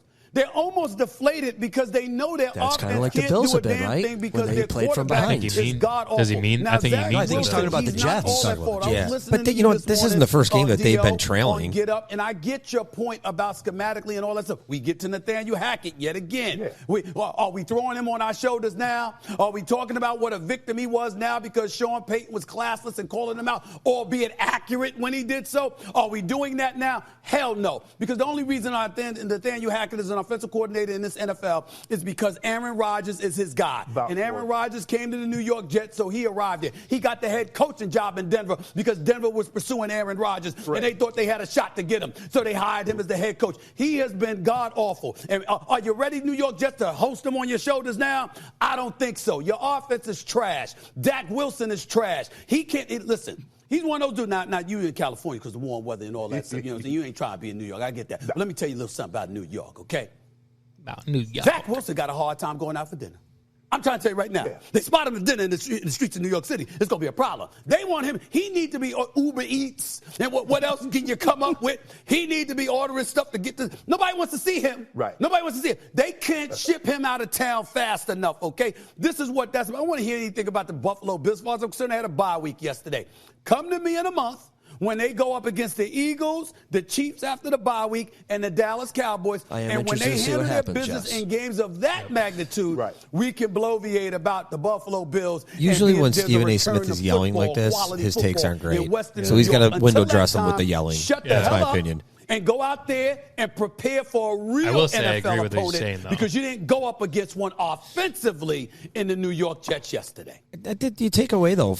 You can't. That takes away from what the Bills did. That's the first time. That's the most points anybody scored on them in 2 years. And this isn't the first time they played with a shitty quarterback. Like Wilson's been there for a while, and the Bills. I thought the Bills really, they took it to him. Plain and simple. Yep. Yeah, well, in a game like this, too, makes me think about week one. And it's like, we played like the same cast of characters week one. Why is it so different? And that's what makes me circle back to how their defense is feeling about how the season's gone so far. They hold the Bills to 16 points in the first half. Well, actually, at that point, it was kind of close. Wasn't it 16-10 at that point? 16-6. 16-6. So then I think they just get deflated. I think it's just like we can only do so much. We're going to have to score for you. Yeah. I don't agree with Stephen A. there a little bit because the Jets are a real team. I mean, Zach Wilson is a not good quarterback. That I understand that, but the defense is still pretty good on the Jets, and their offense has a lot of problems, but they're still a hell of a good team. They're still going to win a few more games, and of course, he says talk to me after the Eagles and the Chiefs and the Cowboys. Anybody's going to say that. I mean, those are huge games, so we'll see what happens. And that's where I am pretty much right now. It's like, okay, you beat a team that you should have beaten. Yes. Okay, that offensively inept team, a defensive juggernaut. I think that we really expected that, and like we kind of alluded to before, at least we exploited the piece of them that we knew was bad, which is the running game. But it's like, okay, get me to next week, and I'm actually excited to watch the game tonight, Eagles Chiefs. Oh, absolutely. And kind of see what happens with that. Yeah. Hopefully the Chiefs do us a favor, and the Eagles, and they kind of beat the shit out of each other, because then I was definitely hoping that we get the Eagles in a short week for them. Yeah, and that's what we were talking about last week. Is that just the Bills had to just get out of this week with a win, and then see what happens, right? Because it'll be a war tonight. I mean, Philly's got to get up for this game. It's hard as an NFL team to get up for two straight games like that. against really good football teams. And I still think the Bills are a really good football team. And if there's ever going to be a letdown, knock on wood, we'll see if it happens. I would think it would be next week for Philadelphia. The Bills are starting to get a little vibe again. That's what was missing. Now they're vibing. They won. It's a change in attitude. And now you're rolling into Philadelphia. I guess I'm just really hopeful that this victory wasn't just emotionally inspired only. Like, I hope they're actually realizing how to play football. I hope so, too. If you remember 2 years ago when they played the Buccaneers, was it 2 years ago against Tom Brady, overtime loss? Yeah. Yeah, so that is where the Bills were kind of in a funk at that point. I think that was a 7-6 stretch that they were at. And then they went in, they were down 24-3 to Brady in Tampa and came back in the second half, ended up tying it, sending it to overtime. Brady won, obviously, with that throw. But Allen and Dable both admitted that was the change for that season, because then they went on that ridiculous run, and that was the perfect playoff game against the Patriots. Was it the win against maybe Baltimore? Am I mixing 2 years? Oh, you're mixing the years, I think. Yeah. So that was I think it was the perfect stretch against the Patriots. But the point is that it switched, that the light went on for them after that game, even though they lost. So we'll see if they're there right now at this point. Yeah, I think that speaks to what Josh Allen was saying after the game too. He was talking about how sometimes a win like that can spark a team and things like that. So I think that spoke to what he said yesterday too. I'm not going to lie. I was hoping they were going to lose, just because I'm looking at the greater good, and I want McDermott gone. And I was hoping that if the Bills lost in this one, he'd be on the hotter seat. I was saying this to the group. It's terrible for me to say this, but I'm thinking if they lose and they can get rid of McDermott, we can get to the promised land sooner maybe. But some of us think that because his defense has played as good as it has this year, that, look, we got a call coming in. Holy shit. All right. Let's see what Sean says. Zot Bills Podcast, how can we help you tonight? Yes, I'm just calling to see how the victory celebration and the playoff, hopefully we can keep this thing going, is going with the Zot Bill Podcast. Hey, you know what? Let's throw this back at you, Sean. You said to me the other day, almost not verbatim, but you kind of asked me, would I sell my soul for a Bills Super Bowl win, right? To give up like 10 years of football to have one Super Bowl. Yes. You worded it something like that, right? Yeah, it wasn't the soul. I mean, that I don't want to offend any of our religious fans out there. We do have a lot on the Zalvos podcast. I think what I was saying, and I've asked this question before, to a lot of fans, would you give up? Would you have pick a number? 6, 7, 10. Would you be dead last for 10 consecutive years? Terrible team, terrible franchise. Go through a drought for a decade and don't win a game in exchange for one Super Bowl victory. Absolutely. I mean, that's the question you got to ask yourself. And for some people, they are very much entertained by the Bills. They're very much entertained by their individual team. But if you look at franchises, long-suffering franchise, I mean, at least the Buffalo Bills have been to Super Bowls. Look at the Lions, and this is the first time going into Thanksgiving they have a record since 1962 or something like that. Yeah, it's remarkable. It's unbelievable. We thought we had it bad in Buffalo. I always quietly cheer for. Obviously, I don't quietly cheer for our Bills, but I always quietly cheer for Cleveland because I don't know if everyone knows this. I was born in Cleveland and a Cleveland native, and I also root for Detroit. All the Great Lakes industrial towns. I always root for them to hopefully play good. All the Rust Belt teams. Yeah, and they're all. This year, the two of them are, and we're a little bit lesser. So I almost want to say next, if they could give me next year, Sean, not this year, because at this point it's almost like I think with the Browns 7-3, the Jaguars 7-3, Pittsburgh 6-4, the Denver loss, the Jaguars loss, I think are going to hurt us when it comes to tiebreaker time if we're going to get into the wild card or not. Absolutely, and especially if those. Statistically, the Bills are the third hardest schedule, and those other teams I've listed have easier schedules. I think mathematically it's going to be much more harder for us to get in. The euphoria of winning against the Jets, which was a good win against a very good defense, it seemed they've righted their team a little bit, but can all be undone. I mean, there's not a lot of pundits out there. Even Vegas is going to probably take Buffalo in the next 3 games. And they could very easily go win the Jets and then lose the next 3. And it wouldn't be a surprise to anybody. It would, regardless of what their schedule would be. Those are 3 legit Super Bowl contending teams right there. Well, they have aspirations. Let me ask you this, because I was going to ask the group this, so I'll ask everybody at the same time. How many games do the Bills have to win in the next 6 to have a chance to get in? 5? 4? All of them? Are you asking me first, or are you going to go around the table? This is a group question, and you may answer first if you'd like. How many games do the Bills need to win, do you think, to get in? 10 wins? 1, 2, 3, 4. They have 6 left. 6 left. I think unless Miami wants to trip up, really, that's your best pathways to get in through the division and just win your division out. You realistically need Miami to trip up, and they almost did. The Raiders had a chance, there to really. The Bills go. They kind of leap right up there based on the type. No, not on the tiebreaker, but it make it interesting. I think if they forget all the tiebreakers, they've lost all their losses are within the conference, which is a tiebreaker. Realistically, if you can't win the division straight out, you got to go at least 4-2, minimum 4-2. You're looking at probably 5-1. Okay, and I don't see that.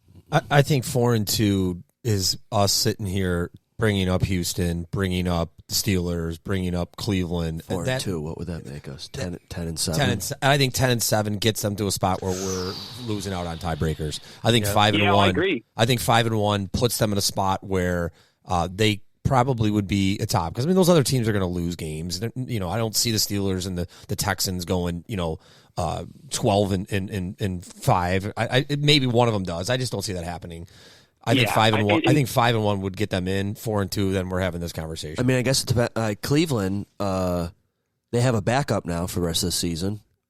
You would think that they're going to have a tougher time winning a bunch of games. He just won a game for him. Yeah, I know he did. But statistically, that shouldn't happen, right? It was the Steelers with their backup, right? Well, there's a ton of backups, but their backup might be an upgrade. Let's go back in time here. Chris, you said last week on the pod that you know what? That would be great if I could pull that. I'll do that next time. Pull up a quote from the previous pod. You said that there were going to be some season-changing injuries, and you called it.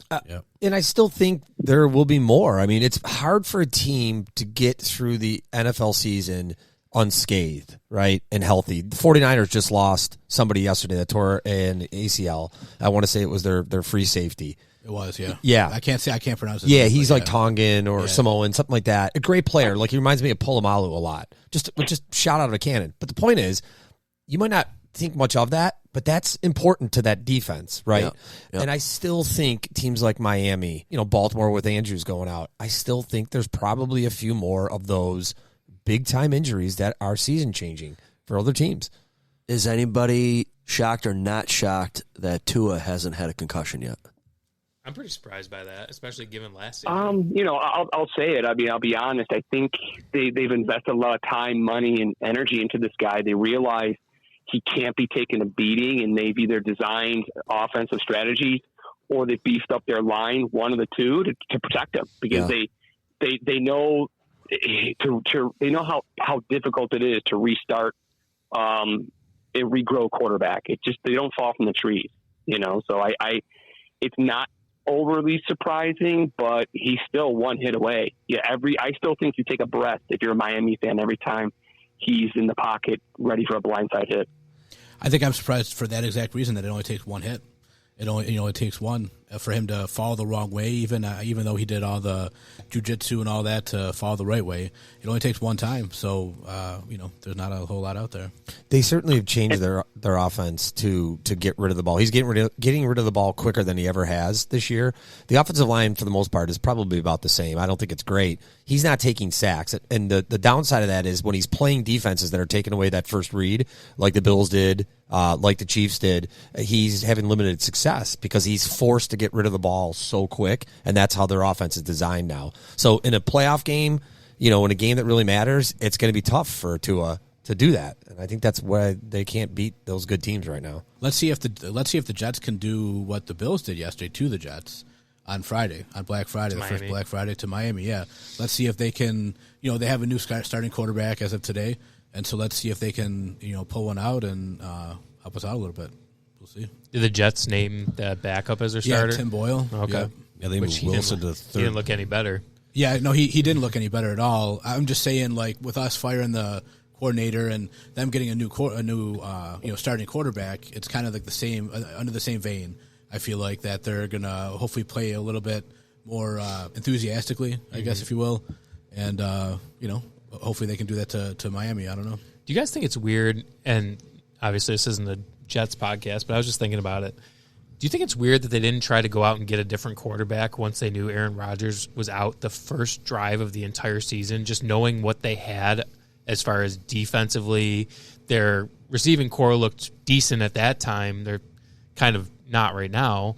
But overall, they had a really good team. Like, some people were saying they were going to win the division and go to the Super Bowl with Aaron Rodgers. I think that they kind of hid their heads in the sand a little bit. Yeah, because they stuck with Zach Wilson, which you can appreciate that they were so loyal to him and that they definitely wanted to do that. But there's a difference between being loyal to him and being prepared also. Right. So I think that Zach Wilson, it's not new what he's doing and stuff like that. I read today. Oh, sorry, I thought you were done. It's okay. I read today that if the Jets would have done that day or that week what Cleveland did this week, that maybe they'd have a different outlook, and that was bringing in Joe Flacco from the beginning.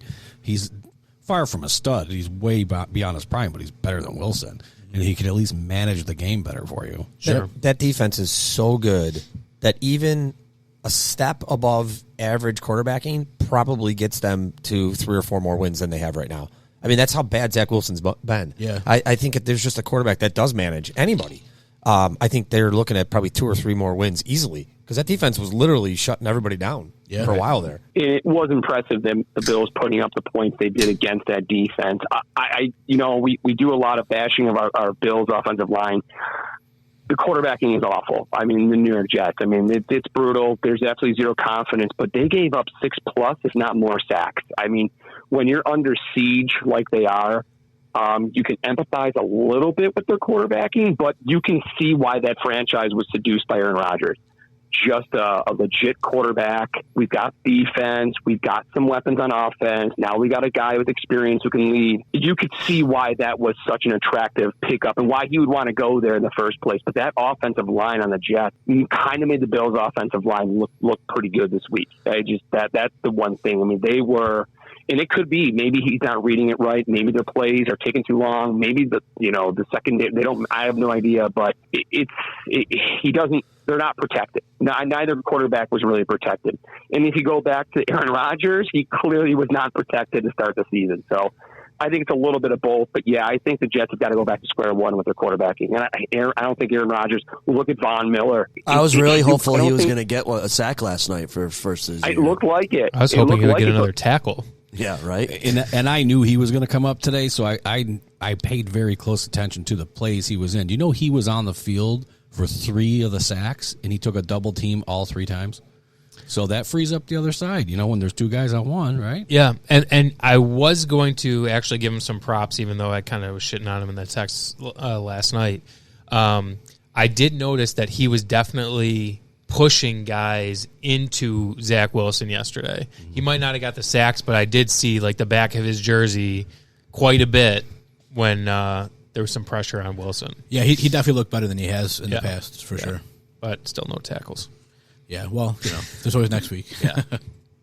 So 1 tackle on the year still. Sean, do you have questions for us? Before I get into that, let me wish you and Chris a happy anniversary. 160 years yesterday. Gettysburg Address. Scoring 7 years ago. Nice. That's right. Yep. Absolutely. A lot more scores than that, actually, as a matter of fact. But yes, you sent me that text message. I'm like, man, he was at my wedding. I don't know what he's talking about. And then you pulled out the history fact, and I'm like, Kyle, way to go, buddy. You're absolutely right. So, had the Gettysburg shirt on and everything. I am not the history buff for our trivia team, so I was talking to Bob today, and he said that he knows of only 2 people that have the Gettysburg Address hoodie, you and himself, and he was wearing his yesterday. And we just thought it was funny that it was 160 years, which is what we try to score in the 4th round of trivia, 160. So. Yeah. A very, very emotional speech, very just great speech for the country, and it's wonderful. Back to the Bills. I take it you guys have already discussed that what Tony Romo brought up, that the offense looked in sync? I mean, did they look somewhat confident? At least I got that impression that I was looking at a confident offensive team, with the ball. My question is what happened games 2, 3, and 4? What happened after games 2, 3, and 4, and then 5 through 10, where now all of a sudden they're back? Like, what happened for 5 games? Right. That they lost focus, confidence, whatever it is, to then pull that off yesterday, and you cannot tell me it's just from firing Dorsey and then bringing in Brady. Right, and I'll give them a little bit of credit if you saw what Denver did to Minnesota last night. Sure. I still think they beat Denver. They should beat Denver. I don't think Denver's quite the Detroit Lions of last year where they just go on this crazy, crazy run. But the only regret I had was that they won. And if they lose, the season's done, we go Tank City. The fact they won in the fashion they did, you just have this hanging regret. Why didn't they do this 3 weeks earlier when they could have made a substantial difference? The last 5 games, they look like they didn't even show up. Like, you could still lose, but they could have scored 14 more points a game, and maybe we wouldn't have been so harsh on their offense. Right. Like, they just couldn't have put shit together. And then all of a sudden they do that. And they started slow last night, a couple field goal, and then finally a couple plays open it up in the run, which we were talking about that earlier, how good Cook looks. Somebody brought up that the Jets were, 27th ranked defense or 30th? Against the run. Yeah, third worst. Well, and that's why this game kind of hurts, too, is that that they have that in them. Correct. And next week we'll see what they look like against a complete team. Yeah. Those losses that we have are really going to come back to bite us when, like Chris was saying, when we're talking about, a 10-7 team and they're on the outside looking in. Yep. Right. Are they going to show Diggs in the locker room looking out at the winning team like they always do the last couple seasons? Poor guy. The poster boy for what it feels like to be a loser. There'll be less people at the airport welcoming the team home, that's for sure. Yeah. You said last week. Oh, sorry, go ahead, Sean. Oh, no, McDermott brought up that they were 7-6 and made a run. It's not the same thing. It's not. With their schedule a couple years back, they were able to go on a run and get in the playoffs and look good. But they would need to, if you sit there to get the wheels back on, to really get our confidence at 100, you'd have to go on a run and win these next 3 games. You'd have to go in to Philadelphia, beat them, then recover a little bit, beat the Chiefs, somehow beat Dallas. If you take those 3 games, I'm all in for the playoffs in the Super Bowl. A lot of the NFL is timing, too, and where and when you face teams, right? The Bills were facing Denver coming off a big win against the Chiefs and momentum, and Denver hung in our game.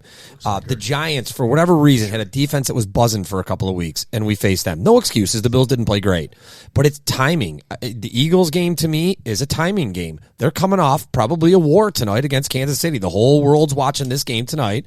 Then they got to come and play another good team. So there's timing involved. We'll see where the Chiefs are at the following week. We'll see where Dallas is at. Dallas is kind of buzzing right now. Are they still buzzing in 2 or 3 weeks? We'll see. I agree with you that and what Brendan said, we're probably going to be looking back at this in a month and a half, kicking ourselves for the Patriots loss, the Broncos loss. And, just hear me out for a second here. If they are to go on a run, which is certainly possible in the NFL, teams go on 4 or 5 game winning streaks. It happens all the time. If they were to do it in the stretch that they're in, that's a huge confidence builder. If they can somehow go in and sneak a win out of Philadelphia, then you got Kansas City. We'll see. And you can afford a loss in there. One of them can be a loss. But then you got Dallas at home. Now all of a sudden you're beating those teams, and it's a game changer, in my opinion, for the offense. You know what's going to happen? We're going to beat Philly. We're going to beat Kansas City, beat Dallas, lose to L.A.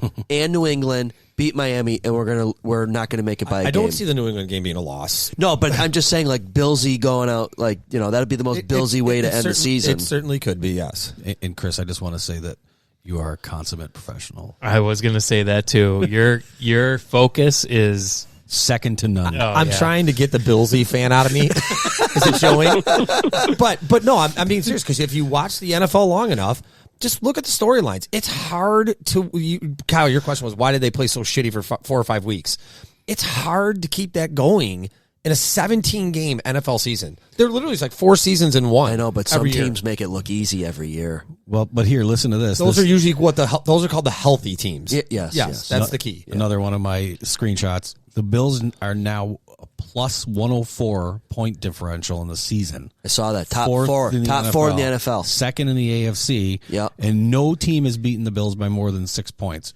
And the person who retweeted this said the Bills are honestly 4 to 6 plays away from being 8 or 9 wins. So that's like what Chris said true. last week. They're also probably 4 to 6 plays away from being 5 3 and 5. Right. But that speaks to the bounces. That speaks to the luck. That speaks to the penalty calls. That shit changes from week to week.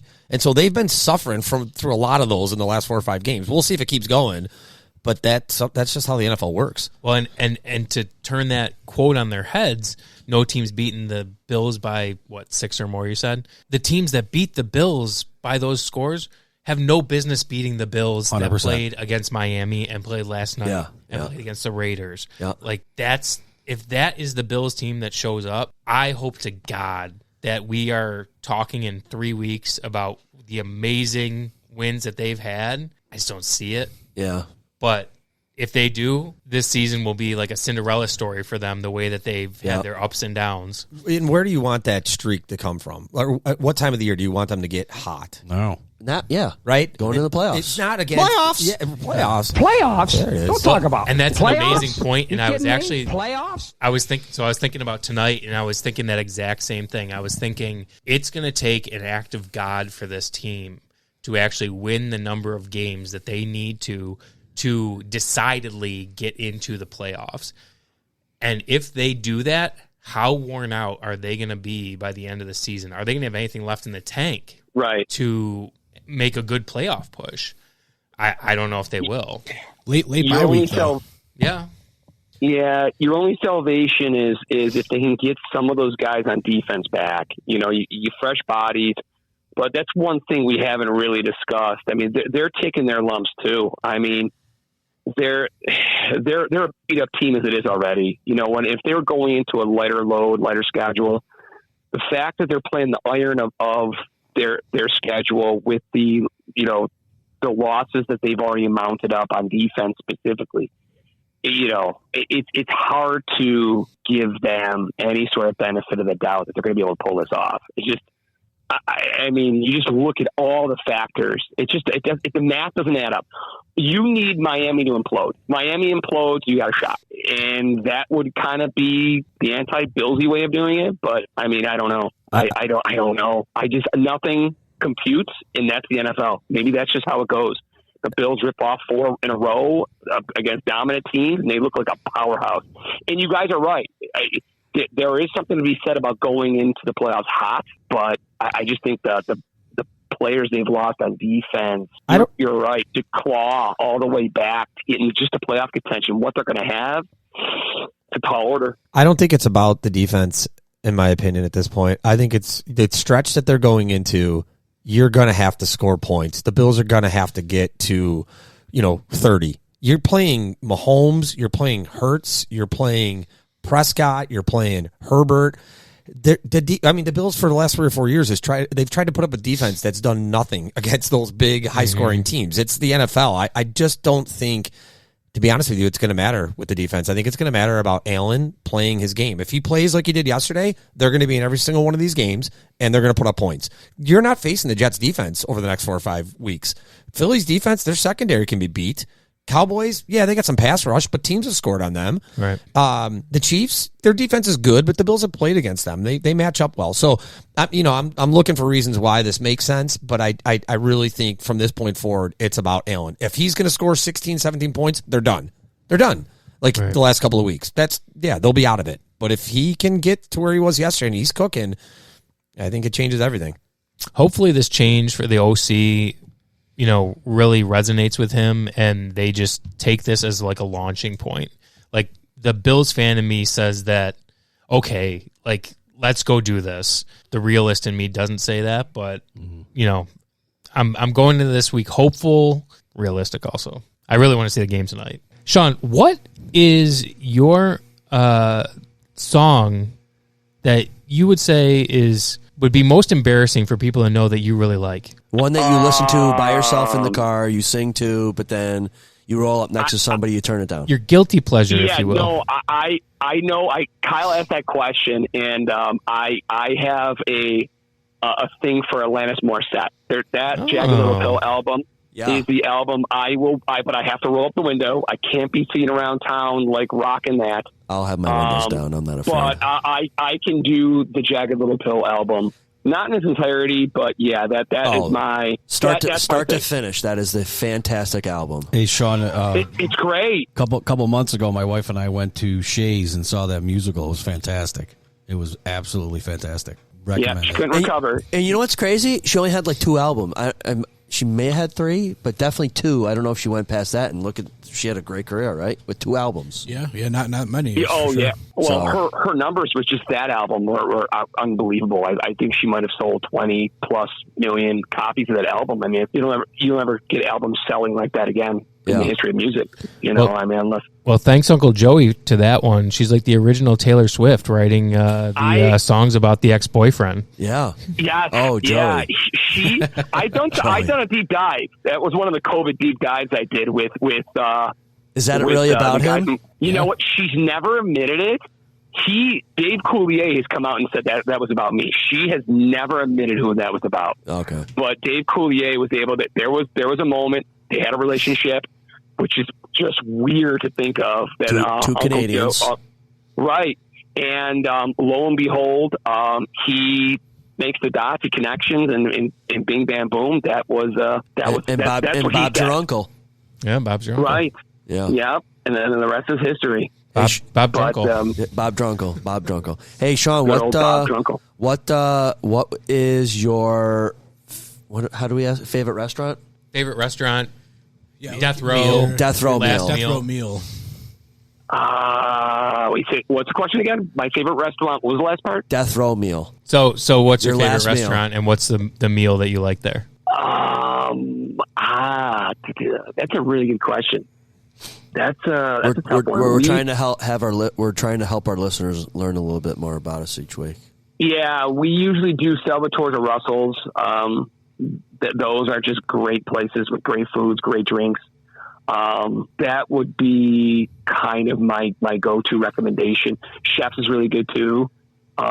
Next time we'll have to do hole in the wall places. Our favorite secret gems. Next time. There's a lot of them around here. Teaser. A lot of them for next here. week. Did I answer the question? Is that what you're looking for? Yep. That's okay.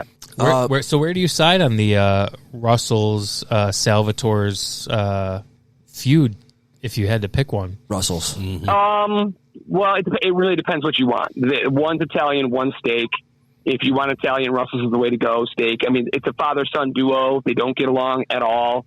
They have the same bruschetta bread. It's the best bruschetta bread I've ever had in any restaurant ever. Okay. And just so you know, I'm watching the Bruins game play right now. They're playing a great game against the Tampa Bay Lightning. Shocker. I'm sorry, you're breaking up. We can't hear you. You're losing connection.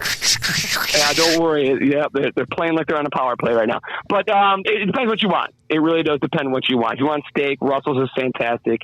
And Salvatore's is great too. And a lot of Bills fans post game will go to Salvatore's to see the Russell Salvatore, the legend, himself. And he is a legend. I will say that he is a legend. I do love when he comes around to the tables. He looks like he's been preserved. Yes. He's like 86. Oh yeah. Yeah, he looks like he's like a wax figure. Oh, he's dressed to the nines. To call out Sean right now, it's 1-1 Boston Tampa Bay. Yeah, I know, but it's really he's on the delay. He's on the delay. It's not quite like the Chicago Buffalo Sabres Sunday night game where actually my son fell asleep during the game. I'm like, this is like two teams that have aspirations for glory. Yeah, that was quite the game. I thought the Sabres were going to run away with it, and they just let them back in. Right, in typical Buffalo Sabre fashion. Hey, yeah, I know. Sorry. Since we're talking, is Patty Kane going to pull an Aaron Rodgers? Is he going to come to Buffalo? I really hope he does come to Buffalo, but he may not now because maybe Tage is going to be out for a little too long. Maybe he won't come here now. I don't know. I think Kane wants to win the Stanley Cup, and I don't think he thinks that's happening. Wouldn't that be good? He's come out and said that he's always his dream to play for the Sabres, though. Like that, maybe not next year, maybe the year after or something. He doesn't have 2 many years. left. He's not good anymore. He doesn't have many left. He's got to be high 30s right now. I mean, 38? they can pay him. He's 35. Is he?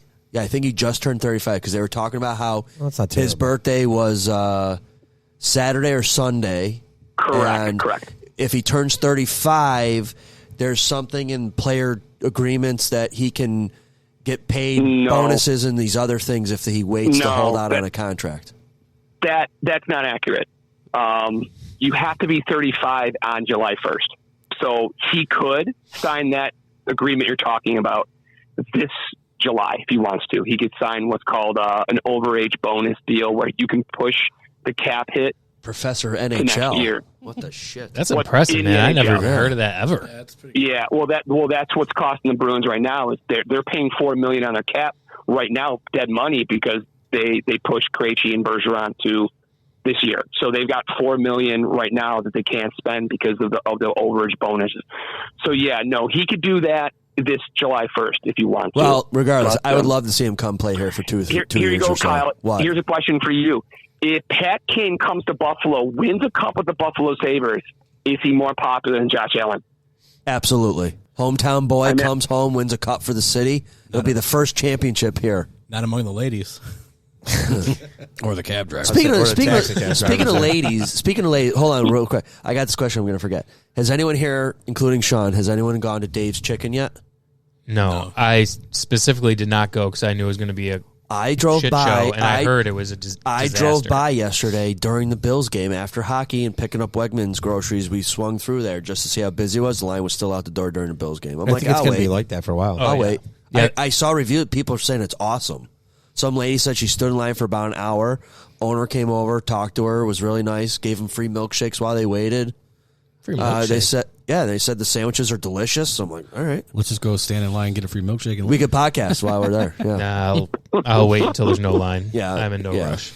You all remember when Krispy Kreme was here, right? Yeah. That line was wrapped down. God. Down the boulevard and Down, stuff. Yeah. They turned down Brighton, remember? Yeah. It was like, Well, you know what's funny? There's like a hot chicken place. I just noticed it At like Sweet the other Home. day. At Sweet Home? On Sheridan. Yeah, in that it's strip- Sheridan. Yeah, I've been there. It's near- good. Is it good? Yes, they have like 4 different levels of hot sauce. It's delicious. I can't get on board with any food place that opens up in that strip because they'll not be there next year. It was good. Like that seafood Place was busy. boil place. Place was that's busy. next door. That Tasho Bistro. Who would go there? Is decent too, I guess. Okay. So no, I have heard good things about that. Actually, I would try the sushi. chicken. So we should do that on a pod one day. Everyone will go to a different chicken place, grab sandwiches for everybody. We'll meet here and we'll review 5 different chicken sandwiches. I'll gladly make the run to Chick-fil-A. Thank you. Yeah, I was That's the gonna worst say, one. I- That's the worst one to go to. Not on Sunday. Yeah. Yeah. No, they're free. Sandwiches are free on Sunday. Yeah, oh yeah. We just Pay got to for yourself. we got to find Popeyes, Chick-fil-A, this Dave's, that HCK, and somebody keeps talking about Hen House. Oh, yeah, I have heard of that. It's like a takeout only deal. Hey, that's fine. It's almost like Wing Nuts used to be, I think, kind of deal. Okay. Yeah, we'll have to try that one day. Chicken Yeah. sandwiches, switch it up from the pizza, get some I protein. also heard that there's talk of what's that called? Raising Cane's. Have you heard of this place? No, I think they I have haven't. them like out west or in the south or something like that. They're really known for like their sauce is like a Okay. thing, and it's like basically a chicken finger place, but like Oh. they're huge for their cane sauce. Okay. And they're talking about that opening up around here. Well, I guess Drake, the rapper, is a partial owner or part owner of this Dave's Chicken chain store. So I don't know, but whatever. Okay, Sean, do you have any other things you want to talk about the Bills? Should we go into picks? Do we exhaust everything? Or is there anything else to talk about? I don't think so. I thought I just thought the offensive line was great. I thought the defense again did what they needed to do, but I think the storyline was the offense. I thought the attitude was back, the comfort was back. I just think that they looked in sync, and that was that. I mean, did you guys talk about some of those gruesome injuries that Jets players had to deal with? We did not talk about the compound break. No, we did not talk about that. Oh my God. Was that Through skin that and compound? glove. Yeah, it came out the glove. I initially saw that my on the broadcast. I God. didn't think I couldn't fathom that's what that actually Yeah, was. I said there's no way that could be his finger. Yeah, his like I bone. thought it, and I was like, nah. That's that why I couldn't be. texted and I said, Yeah. am I the only one who saw that? Yeah. You know, I have seen dislocated fingers, like where they're at a completely different angle but if you notice on the replay, something happens where he lets his face. I thought it was more of a head injury. Just his face mask go right into the turf, right into the ground. I'm like, he gets his hand down and then he comes up and just disgusting. Yeah, it's a disgusting injury. Well, and it was funny because it was just kind of like a routine play too. Like he just kind of got his hand cut underneath himself, and then he came up looking disgusting. Hey, Mike, I'm looking at the scoreboard here on picks and whatnot, and you almost hit with you had one too many numbers in there, but you went 31-16, and the score was 32-6. Mm-hmm. I think he was the only one that went high too. I was thinking about that in terms of Brendon picked 34 points. Oh, okay. So he 34-13. Yeah, 34-13. That was pretty close. I mean, a lot of us were low scoring. Well, you and I are the only jerks that picked the Jets, so. Right. Yeah. So Sean's record you and I still won. Go downhill. You and I still won, though, because the Bills won. Right. And just to let you know, we had Wise Guys and Brandos tonight. Yeah, good pizzas? Not so much. Well, one pizza was $16 and the other one was $30. Okay, so right there and another different, discrepancy in pricing and value. Well, Wise Guys took all votes, so the other pizza just was burnt. And who got the win? Wise Guys. Oh, okay. I wouldn't say the win; they got more votes. Well, and Sean, I know you're a fan of value, and I don't want to beat a dead horse. I know that we've talked about Crosby's quite a bit the last couple of weeks, but they're right by where I hunt, and I almost always grab a slice just on my way home because I'm starving. And I pulled in there today, and they had a sign on the window. I think it's Tuesdays and Thursdays, 2 large cheese pizzas. $16.99. That's not bad. That's Crosby a pretty pizzas good deal. are decent That's pretty freaking good. And I saw them making their pizzas, and they're not small. Like the largest are. What location is this? In between Holland and Wales? It's in Wales. Yeah. Is it the 20A? 20A. Yeah. Yeah, it might have to be something. Crosby's versus 7-Eleven, maybe something crazy like that. They'll destroy 7-Eleven. 7-Eleven. We actually have to put them up. You know what we should do? Crosby's versus Domino's hand tossed. Sure. That would be a good matchup. Where's there a Crosby's around here? Crosby's Maple and Sweet Home. Yeah. We'll go to that. We'll go to that location. Okay, I know where it is. Yep. Okay. Yeah, Sean. I mean, we pretty much hit on it. Josh. Do you think that Josh is still playing with a leash? No. I think it came off. I think again the revelation is that these teams, the Bills, whether it's attitude from individual players, trying to feed people the ball. I think what trumps all that is winning. I think if. So if the Bills Bills win a game, but Josh doesn't play well, Josh doesn't have a leash. But if the Bills lose, Josh has got a leash.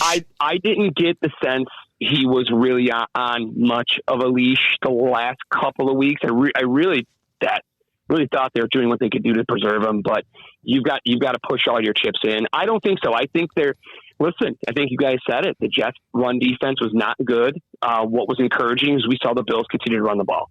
They stuck with it, which is something we have not seen. They'll run it, and then they won't run it for another 2 quarters. No, that's what I was going to say. Do you think there's any other things going on with Josh outside of football life with his girlfriends that are affecting his mental focus? I heard something come out yesterday about it. Ooh, well, listen, dish. You're a fool to think that their personal life doesn't affect your ability to play or any job. Doesn't matter what you are. Police officer, lawyer, doctor. Your home life, it plays a significant role.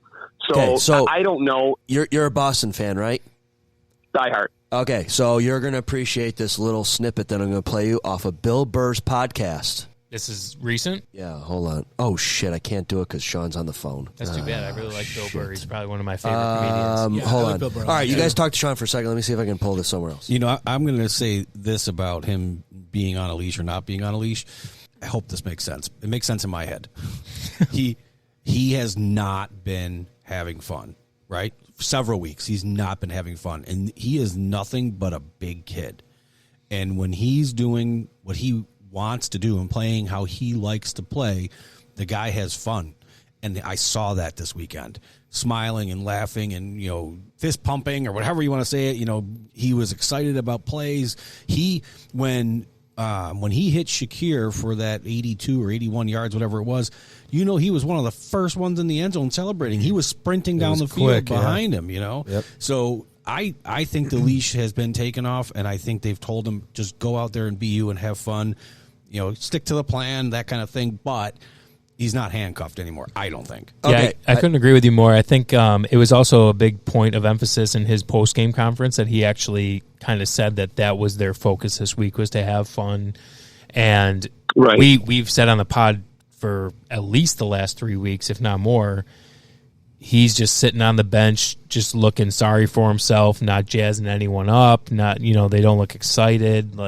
So this is a nice change of pace for sure. One of the things I want to mention, and I want to pay attention to this moving forward, notice this yesterday in the game. When they were really struggling against the games in which they lost, the last couple of games, Allen was getting up to the line of scrimmage very late, not being able to read the defense.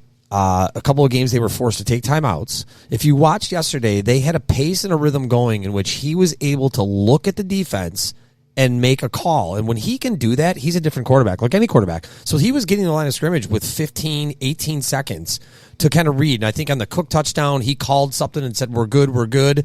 And then Cook streaked across the defense and scored. On the Shakir touchdown, he was able to read what the Jets had at that point and saw that zone was going to be open and just was a piss missile. But the point is that plays into the whole having fun, the rhythm type thing. He's able to diagnose what he's looking at. I mean, you put any quarterback with 4 seconds running out, on the clock, and you're on the road. Good luck. You don't even know what you're looking at or what you're about to go into. So I think that's that whole idea of rhythm and having fun and being dialed into the game. I think that's what happened with Josh more so is that he was thinking too much. Whatever was going on, the offensive system, whatever was happening, he was thinking too much. He wasn't able to just play. And I think everybody agrees that his thing is just playing too. Is that he has to go out and diagnose and then just go, and instead of thinking about all these different things happening. Well, not only that, one of the things that they said on the post-game show was it seemed like the plays were getting into him faster, and I think that's going to help him be able to do that, to actually have some time to diagnose the defense, and that check down or if he has a play that he can audible to or something and needs to, gives him more time to do that instead of running whatever he has to because he didn't have time. He's calling the play with a couple seconds left on the play clock. Yeah, Bill Burr. One more thing too. It can't be forgotten. They played with a lead the entire game. We did mention that. So the entire game. I mean, again, we diagnosed this problem earlier in the season. They seem to not be able to recover when they're behind, or they're burning off way too much energy just to catch up. There's not enough left in the tank. Hey man, give me 3 field goals. I've got no problem with that. Because this is a different team when they have the lead than when they don't have the lead. Exactly. And that whether it's coaching or the psychology, it is noticeable on this franchise. They are a different team. They're Jekyll and Hyde team when they go out. And you know what? That's where they got to start game planning. What's going to give us the best opportunity? No more of this double dipping. Let's get a couple of points on the board, get ourselves right to start the game, and then everything seems to kind of flow a little bit. You hit it on the head. Let me play Bill Burr for a second. Oh yeah, the bottom right corner. See the bottom right corner. Bill Burr's mutant. Texted with some friends, and I said something's going on with Josh Allen, and I think it might be. And it was not to be disrespectful to women, but I think he might be going through something. You go through a breakup. Well, you don't have to be respectful to women on this thing. Don't fucking do that. I'm saying. Listen, your chain's outside your shirt. People know where you stand on feminism, all right? Don't bite back what the fuck you're doing here. Just tell me what's up. He's got some broad in his life and it's fucking his head up. Is that what you're saying? I thought that's what it was. And then all of a sudden, yesterday, something comes out going, hey, the breakup with this one, and now he was spotted with this one, and I'm going, oh, that's why he overthrew that ball by 5 yards. Oh, that's what it is. He's a serial monogamist. Is that what it is? No, whatever the fuck it is. The guy who breaks up with a chick and then immediately gets into another relationship. Bill, let's say you're about to go out there, modern day gladiator. You're about to go play an NFL team. You got these 350-pound guys running after you, wanting to hurt you. And right before you get out there, you get on your cell phone and some girl's like, how the fuck are you doing this to me, Josh?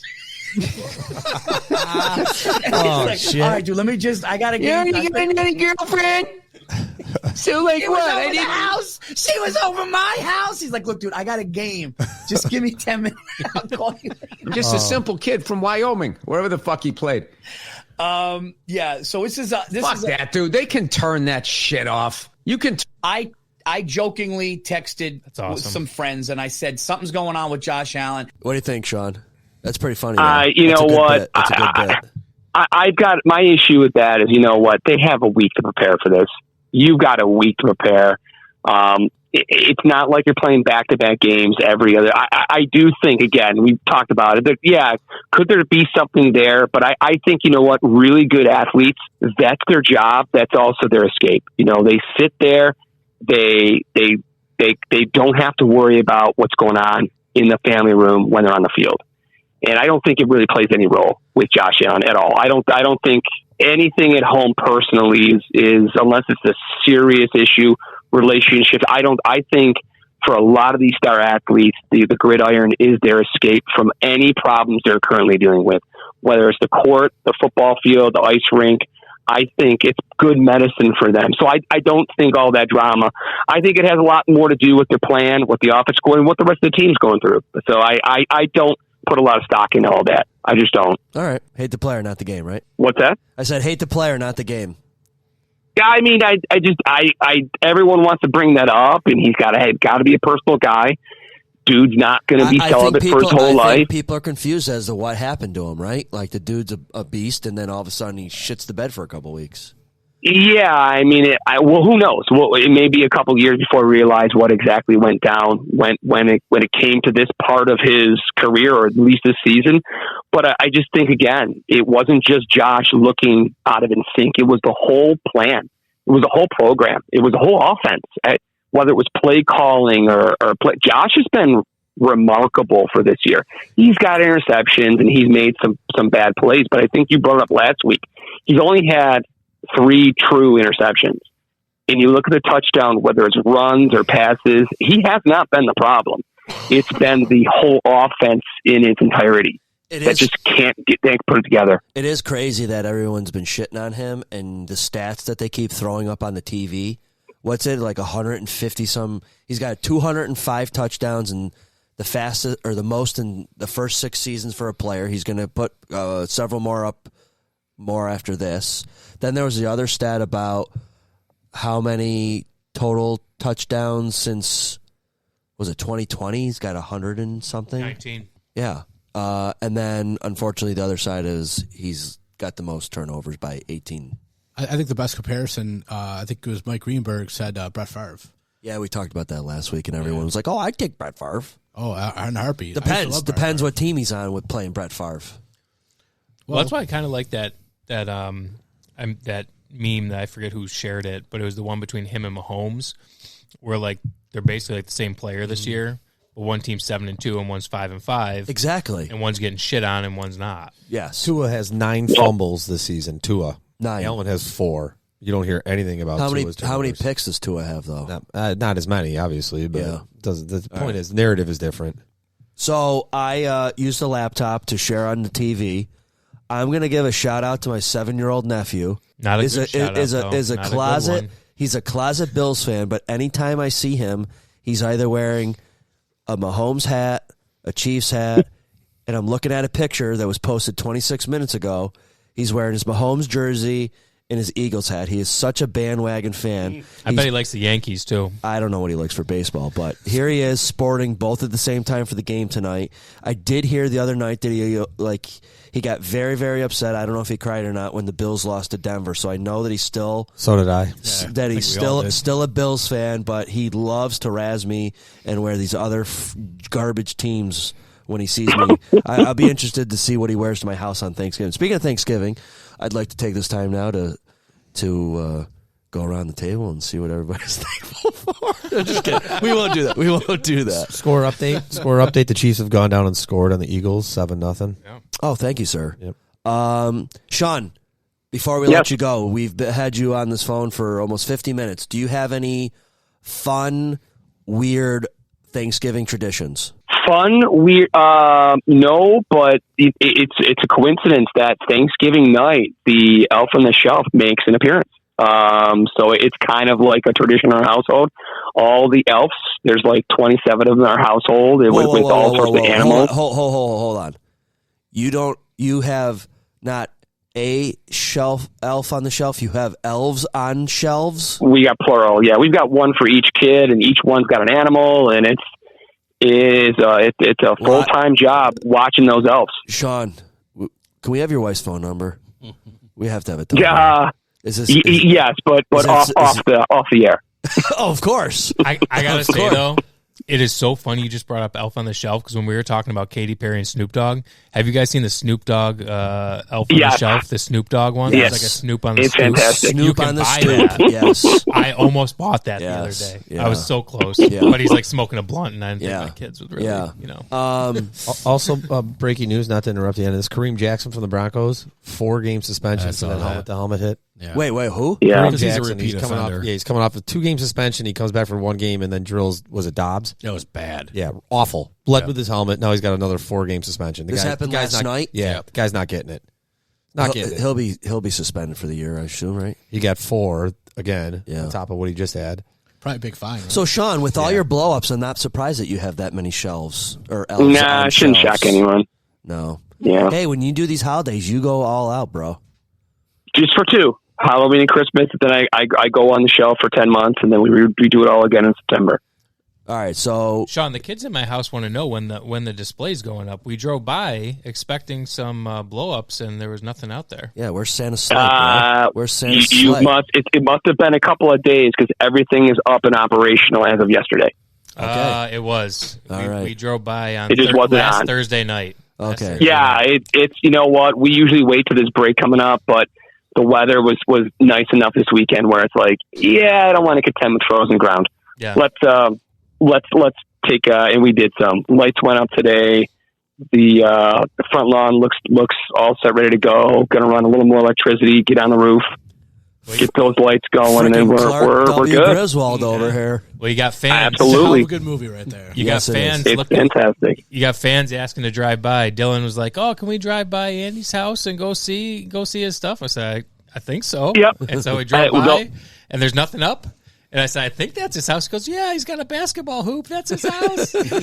Yeah, they'll do the official unveiling will be usually Thanksgiving. We just put them up, and it's there, and it'll be here. It's all up and ready to go, and time's ticking. And one more tradition we do: we start doing each person in our household does a Christmas movie leading up to it. So we got 5 weeks before Christmas. We each pick a Christmas movie to watch, and that Saturday or whatever we watch a Christmas movie. That's our tradition. Is it surprise, or do you already have the lineup? Nope. We does somebody have Die Hard in that selection? Nah, Die Hard's not a Christmas movie. Whoa! Argument. Sorry, that's for nope. Shots fired. That's for the next podcast. It's a wannabe Christmas movie. It's for conversational pieces. It's not a Christmas movie. It's a fantastic movie. It's a fantastic. Have you seen the Hans countdown? Where every day leading up to Christmas, he's falling further down the building. Yeah, it's like on Etsy. It's I've seen fantastic. that, yeah. It's not a Christmas movie though. It absolutely is. So are you telling me that Planes, Trains, and Automobiles is not a Thanksgiving movie? No, because the backdrop is they've got to get home for Thanksgiving. So you're constantly focused on this one. Okay. They're just at a building at a party, and then all sorts of shit goes down. Party. Yeah, like Christmas Eve. Yeah, he is there for Christmas with his children. The backdrop. It's not a major facet of the play at all. It's not. It's great. It's good discussion piece. It's good fodder. But at the end of the day, it's pure action, and it made Bruce Willis. I'll tell you one story, then I got to go. I once had a friend who worked at General Cinema on Maple, and we were talking about the Pirates of the Caribbean movies, because that movie was not really a big deal. That movie was kind of a movie where people didn't really expect it to be, and it got big. And I asked him, I said, "You worked in a movie theater. What movie caught people by surprise that they did not expect it to be as good or as bad or as it was going to be?" And he's like, Die Hard. No one saw Die Hard as this blockbuster type movie when it came out. Bruce Willis was still kind of not really as recognizable. And he's like, that movie blew up, and they spun off a bunch of sequels after it. Hey, let me see if I can take a guess at some of your 5 movies you might watch. I'm going to guess Elf. Yes. Christmas Vacation. Yeah. Polar Express. Oh, I didn't think of that one. Did you hear him, Mike? Did you hear Mike? I did not. Polar Express. That doesn't usually make it. No. Yeah, it's kind of a boring one. What about any of the Santa Claus with Tim Allen? Nope. Nah, not really. That doesn't really make the cut. It's there, but it's not. Mickey's Christmas Carol. You know what's a great one, actually, that along those same lines? Christmas Chronicles. Have you seen that one with Kurt Russell? I have. That's a pretty good one. That's a great movie, Christmas. actually. Yeah, that's pretty good. Hey, Snoop on the Stoop is here. Snoop is in person. Yeah, there he is. Oh, my Smoking gosh. a blunt. That's fantastic. You didn't say you had one. I didn't know I had one. I don't know what she has. Well, Alicia pulled out the Snoop on the Stoop. Woo! Topical. What timing? He should be a permanent set awesome. member until after Christmas. Put him right in the middle. Yeah. With a bottle of bourbon. Oh, yeah. What was the other He's one I not was very going to well guess? Anybody else got a guess? Christmas Story. Oh, A Christmas Story, yeah. No, it doesn't really make the cut. Probably because it's on all the time on Christmas Eve, Christmas Day. All right, well, just Home Alone. Home Home Alone, Home Is that a Alone, Christmas Home Alone movie? 2. Is Home Alone a Those Christmas are definitely movie, Christmas actually? movies. Absolutely. Christmas is woven in and Die out. Hard? Not even close. Die Hard is a party. That's it. The kid's it's home about alone and his family's partying in Paris. No, the doves. He's going to get the doves for the Christmas, and the guy with the Home toy Alone store 2. gimbal. That's Home Alone 2, the doves. Okay, go with the other one where they're breaking into the house and no. Land this plane and give us your 5. Hey, Tampa Bay up 2-1, by the way. Okay. Yeah, we're not paying attention to that. We've got for this set, we're going to have the Disney Christmas Carol, the one with Jim Carrey where he's animated. Wait, we're going to have the Grinch one. No, not the Grinch. Made Christmas it last Carol. year. Christmas Carol. Okay, Christmas Carol. Yeah, he plays like usually a the bunch of Grinch. parts. Right, I do. I usually call the Grinch Who Stole Christmas. That's only a half-hour one, and I do the old school Charles Dickens Mickey Mouse Christmas Carol, the cartoon one. That's my nostalgia from like the 80s and 90s. And then what we'll do. There's so many to choose from. The Elf is fantastic. Those are the ones that are on the list. You don't pick the Jim Carrey Grinch? No, it doesn't make the cut. Oh. It's too convoluted. It's too much backstory. It's just too. Anthony Hopkins is a great narrator, but yeah, I know it's a little much. I think I have that movie memorized. I think I watched it way too many times. Good movie, but it was again. It's kind of like Polar Express. Really cool technology, but looking back on it, it seems just good. I mean, Jim Carrey's fantastic, but yeah, no, I'd rather go with the original. The original is fantastic. How do you feel about Charlie Brown Christmas? How do I feel about what was it? Charlie Brown Christmas. Oh, it's a classic. It's one of those series that's an absolute classic, and it was really at the time kind of controversial because of all the biblical components to it, and now it's just been swept right into our lexicon. So it's Charlie Brown. It's up there. It's like the Grinch. It's like the old claymation Rudolph and those movies. It's just. It's those movies have been woven into the fabric of an American. It's as American as apple pie. So I mean, you just can't. My daughter, and this really goes back. She picked A Wonderful Life last year. Oh, that's my wife's favorite. favorite. My favorite movie. My favorite. If you want to think about it, you really have to debate how Christmassy that is. I can hear an argument. I have this argument with my wife that it's not even a Christmas movie. Yeah, but it's all when it's on. And there's a great story which I'll give you 30 seconds and then I've got to go. But that movie was supposed to be this earth-shattering, groundbreaking movie, and it got blown out in the theaters. It got panned by the critics. It won no awards. There's this one movie just stole everything, stole the box office, stole the awards, stole everything. but it has drifted. It has drifted into distant memory. I can't even tell you the name of the movie, but The Wonderful Life is consistently there, and a lot of Buffalo connections. If you watch that movie, a ton of Buffalo connections. But gentlemen, Falls, right? it's been I've stayed at the Clarence Hotel. Yeah. The Buffalo connections, whether it's working in a factory, the Buffalo Girls song. I mean, there's a ton of Buffalo connections. Okay, give us your pick and we'll let you go. Bills. Back to the Bills. Yeah, I'm gonna go. Eagles. Nope, I'm changing my pick on the fly. I'm gonna go Bills 31, Eagles 17. Wow. Yeah. I'm going against my gut again, which tells me Eagles, and I know that turned out extremely well this week. I'm doubling down. Give me the Bills 31-17. All right, Sean. Happy Thanksgiving to you and your family, and I might see you for Turkey Bowl. We'll see. No problem. We'll be around. You know where to find us. I'll have the varsity jacket and everything. Gentlemen, have a great Thanksgiving yourself. To you and your family, enjoy, eat a lot, and absolutely enjoy. Go Bills. Thanks, Sean. Happy Thanksgiving. Go, absolutely. Go Bills. There, and that's our Sean. It's like he was here. Nice. Yep. First miss for him so far. So he made 11 in a row. Yep. Too bad the Bills couldn't. Score update. Eagles tied it up 7-7. Okay.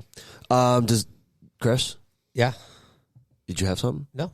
Oh, Just waiting for picks. did anybody have any fun Thanksgiving things they need to share? I'm hosting like 19 people this year. Going to my in-laws. Good Nothing. luck. We got a pretty fun turkey bowl that we've been doing with the neighborhood people for the last bunch of years, and it's cracking beers at like 9:30, and you don't feel like it, but you do it, knowing that you're going to be drinking all day for Thanksgiving, and then Thanksgiving turns into a shit show. Usually, Where do you guys play? We were at Edison Elementary School over there. That's where Murph and Viola and their gang play. Yeah, so they're on one side usually. We're over on the bigger side, which now has blown up because they're putting an addition on that school over there. Yep. So then we moved last year to Kenny Field. Oh. Yeah, field goal post and everything. But if you remember last year's Thanksgiving, though, the weather was terrible. In fact, there was like 3-4 inches of ice on the field. The kids were like running through and falling through. They're saying it might be bad this year. Bad storm last Yeah, but year. look at the weather, and tomorrow's like the only day of precipitation. Yeah, no, they backed off all that They stuff. did. I think it's going to be fine for Thanksgiving this year. Yep, they did. We also are not only a radio station, but we're meteorologists. Tomorrow, 85% chance of rain, high of 48. Wednesday, 45% chance, high of 48. And Thanksgiving, high of 46. Doable. 37, 36, 36. All right, boys. The boat's going back in. All right. Excellent. Okay, give us the picks. Whoever wants to go first. Just Brendan saying that about that Eagles score. I think this is a game that is going to take a lot out of both of these teams that they're playing tonight, the Eagles and the Chiefs. I think it's a game where we are done watching it and asking ourselves, where was this Bills offense all year long? And I think they score in this game. I think the Bills get to at least 30. However, I do think that the Eagles claw back just because of the talent that they have and the state of the Bills defense. I think it's a super high-scoring game. I like the Bills 31-26, maybe, somewhere in that range. Well, I'll go because you're right there, and you were really close to what I was going to pick. I agree. I think it's going to be a high-scoring game. I'm going with the Bills. I'm sticking with my 31. 31, I'm not changing that, it. but I'm going to give the Eagles 28. You thinking that's some good bass to kick the game winner? A walk-off field goal, maybe? No, I think the Eagles are going to be trying to catch up, but they just won't quite get there. Okay, Dennis or Brian, or I can go. I could go. It's all right. I would have picked the Eagles, unfortunately, and I'm going to say 34-31 because I think that it'll be a higher score than we think. 34-31 Eagles? Yep. All right, Brendan. My heart says Bills and my head says Eagles, so I am going to go. Beagles? Yeah. You're going Beagles? Yeah, Beagles. You know what, screw it. If we're going to have a chance at the rest of the season, we have to beat this team, and I think that's it. So I think the Bills are going to win one. It's going to be close. I think it's going to be a track meet. I'm really concerned about these injuries on defense. If these guys, if Johnson, Jackson, and Rapp can't make it back, that means DeMar's going to play, right? Thin as hell. There's no way DeMar can't play. DeMar and two other guys you never heard of are going to play. I think you're looking at least 27-24, if not higher, but we'll take that because I said it. Kyle, what do you got? Pick the Broncos. They won. Pick the Jets. They lost. I'm going with the Bills. I think Josh is going to... Don't let me down, Josh, for saying this out loud. I think he's going to rise to the occasion, and I think he's going to ball out. I'm going to go 38 to 34. Bills are one of 2 teams in the NFL that have not given up more than 30 points yet. Chiefs and the Bills. That's a great stat. So with that defense, they're the only 2 that haven't given up 30 or more? Yeah, 2 teams that have not had someone score 30 or more on them, the Chiefs and the Bills. And so this goes to your McDermott point. That's why he's not going to get fired. They're going to look at this and say, A, solid head coach that's gotten to know where they are. B, he took a friggin' defense that was just beat up. So far, at least. We'll see what happens on these big games, but so far he's kept the defense in it every game. Okay, so spin me a web. What has to happen this year for McDermott to get fired? If they go 0-6 the rest of the season, does he get canned? 3-6? 2 or not 3-6, 3-3? I think it would have to be a situation in which the big games they play against these good teams, the Bills would have to get blown out in every one of them. And I think it would have to be what I think we just watched over the last 3-4 games would have to continue, which I don't see it continuing, a team that comes out flat. I think they're past that, actually. I think the Bills are going to start to realize this is it. They're in the home stretch here. So I just don't see it happening with him getting fired. Yeah, no chance. I don't think McDermott will get fired. I think it has to be something crazy that's going to happen if he gets fired at all. Another 12 men, another 13 seconds. No, I don't even think like a snafu like that will really happen. I really think I agree with Chris. The only thing that could do it is if you go 0-6. If you don't win another game the rest of the season, I think that might be it. That would be the catastrophic part of it. But the defense just has done so much with so little, and it's crazy in charge of that. And I think next year is the year where now you're at whatever it is, year 8 or 7 or 8, and you're like, dude, okay, we've had everything else happen. The injuries. Now next year is going to shit or get off the pot for him. I mean, it will have run its course if they don't go deep next year too. The top tenured coaches in the league right now. McDermott is 6th on the list. Who's ahead of him? Tomlin. Yep. He's 2. Belichick. 1. Oh, 1. Andy Reid. 5. So you're missing 4 and 3. What's his name? Seahawks. Pete Carroll. Yep. He's 4. Oh, excellent. Not McCarthy in Dallas. When you hear 3, you're going to go, duh. Harbaugh, Ravens. Yeah. Oh, yeah. Duh. I just I think that McDermott, whether we like it or not, with the success they've had consistently over the last 3 or 4 years, he's in that list as a head coach. I think if you fired him, he'd be picked up instantly. Yeah, he would. And that's how you know. Like, there's a lot of head coaches that get fired that don't get picked up. Or would he be picked up as a defensive coordinator? I think I think an organization would bring him in to straighten up the shit that Exactly. they got going on in their That's what we locker room talked about last week. Culture. Yep, exactly. I think, too, he's just safe because just look at the coaches that we had before him. Like, those guys were just jokes. You fire laughable. him, you fire him, and you're right back in that mix. Yeah. You're every 3 years you're looking for a new guy. Yeah. That's what I mean. It's got to be something catastrophic for him to get fired. Yeah. So you have to have a complete meltdown, implosion, 0-6, 1-5. I think you missed that. Yesterday was actually the chance. If they would have lost that game and then gone into a tailspin, which was possible, having lost yesterday, I think you missed the chance on that. I think he's safe. Sorry, Kyle. We all can't get what we want. You're 0 for 2. You're 0 for 2. It's my party. I'll cry if Davis I no want to. show, and McDermott's still coaching. You know what? so- I hope that dude sticks it in your pie hole. I hope so too. And the dude, None of us will complain if he does. I know. Hey, did your boy get another touchdown yesterday or no? Kincaid? No. Look good though. But you know what though? He will this week. But those had the blocks, He had the block, on yeah. that touchdown. He was huge. Yeah. He was huge. Kincaid stat. He's 4th in the NFL in receiving yards by a tight end, behind like Kelsey, Andrews, and Ingram. And And Andrews Ingram's is out gone. for the year. Andrews. He's out for the year. So he's going to finish probably top 2, 3 overall in tight ends as a rookie. Yeah, that's crazy. If he continues. Which also is impressive and interesting because it seems like the league kind of has like this super focus on tight ends now just because of Kelsey. Mm-hmm. But like he doesn't get that many yards. Like he gets the receptions, but he's not like over 100 yards a game or anything like that. It's not anything crazy, and he's 4th. And even early in the season, we said like they're not getting Kincaid the ball. They're not mixing him in. He probably only has started getting attention after maybe like the 3rd or 4th game, something like that. The Patriots even. Yeah. Like I feel like the Patriots game was like the one where he had like 10 catches or something like that. I think he had.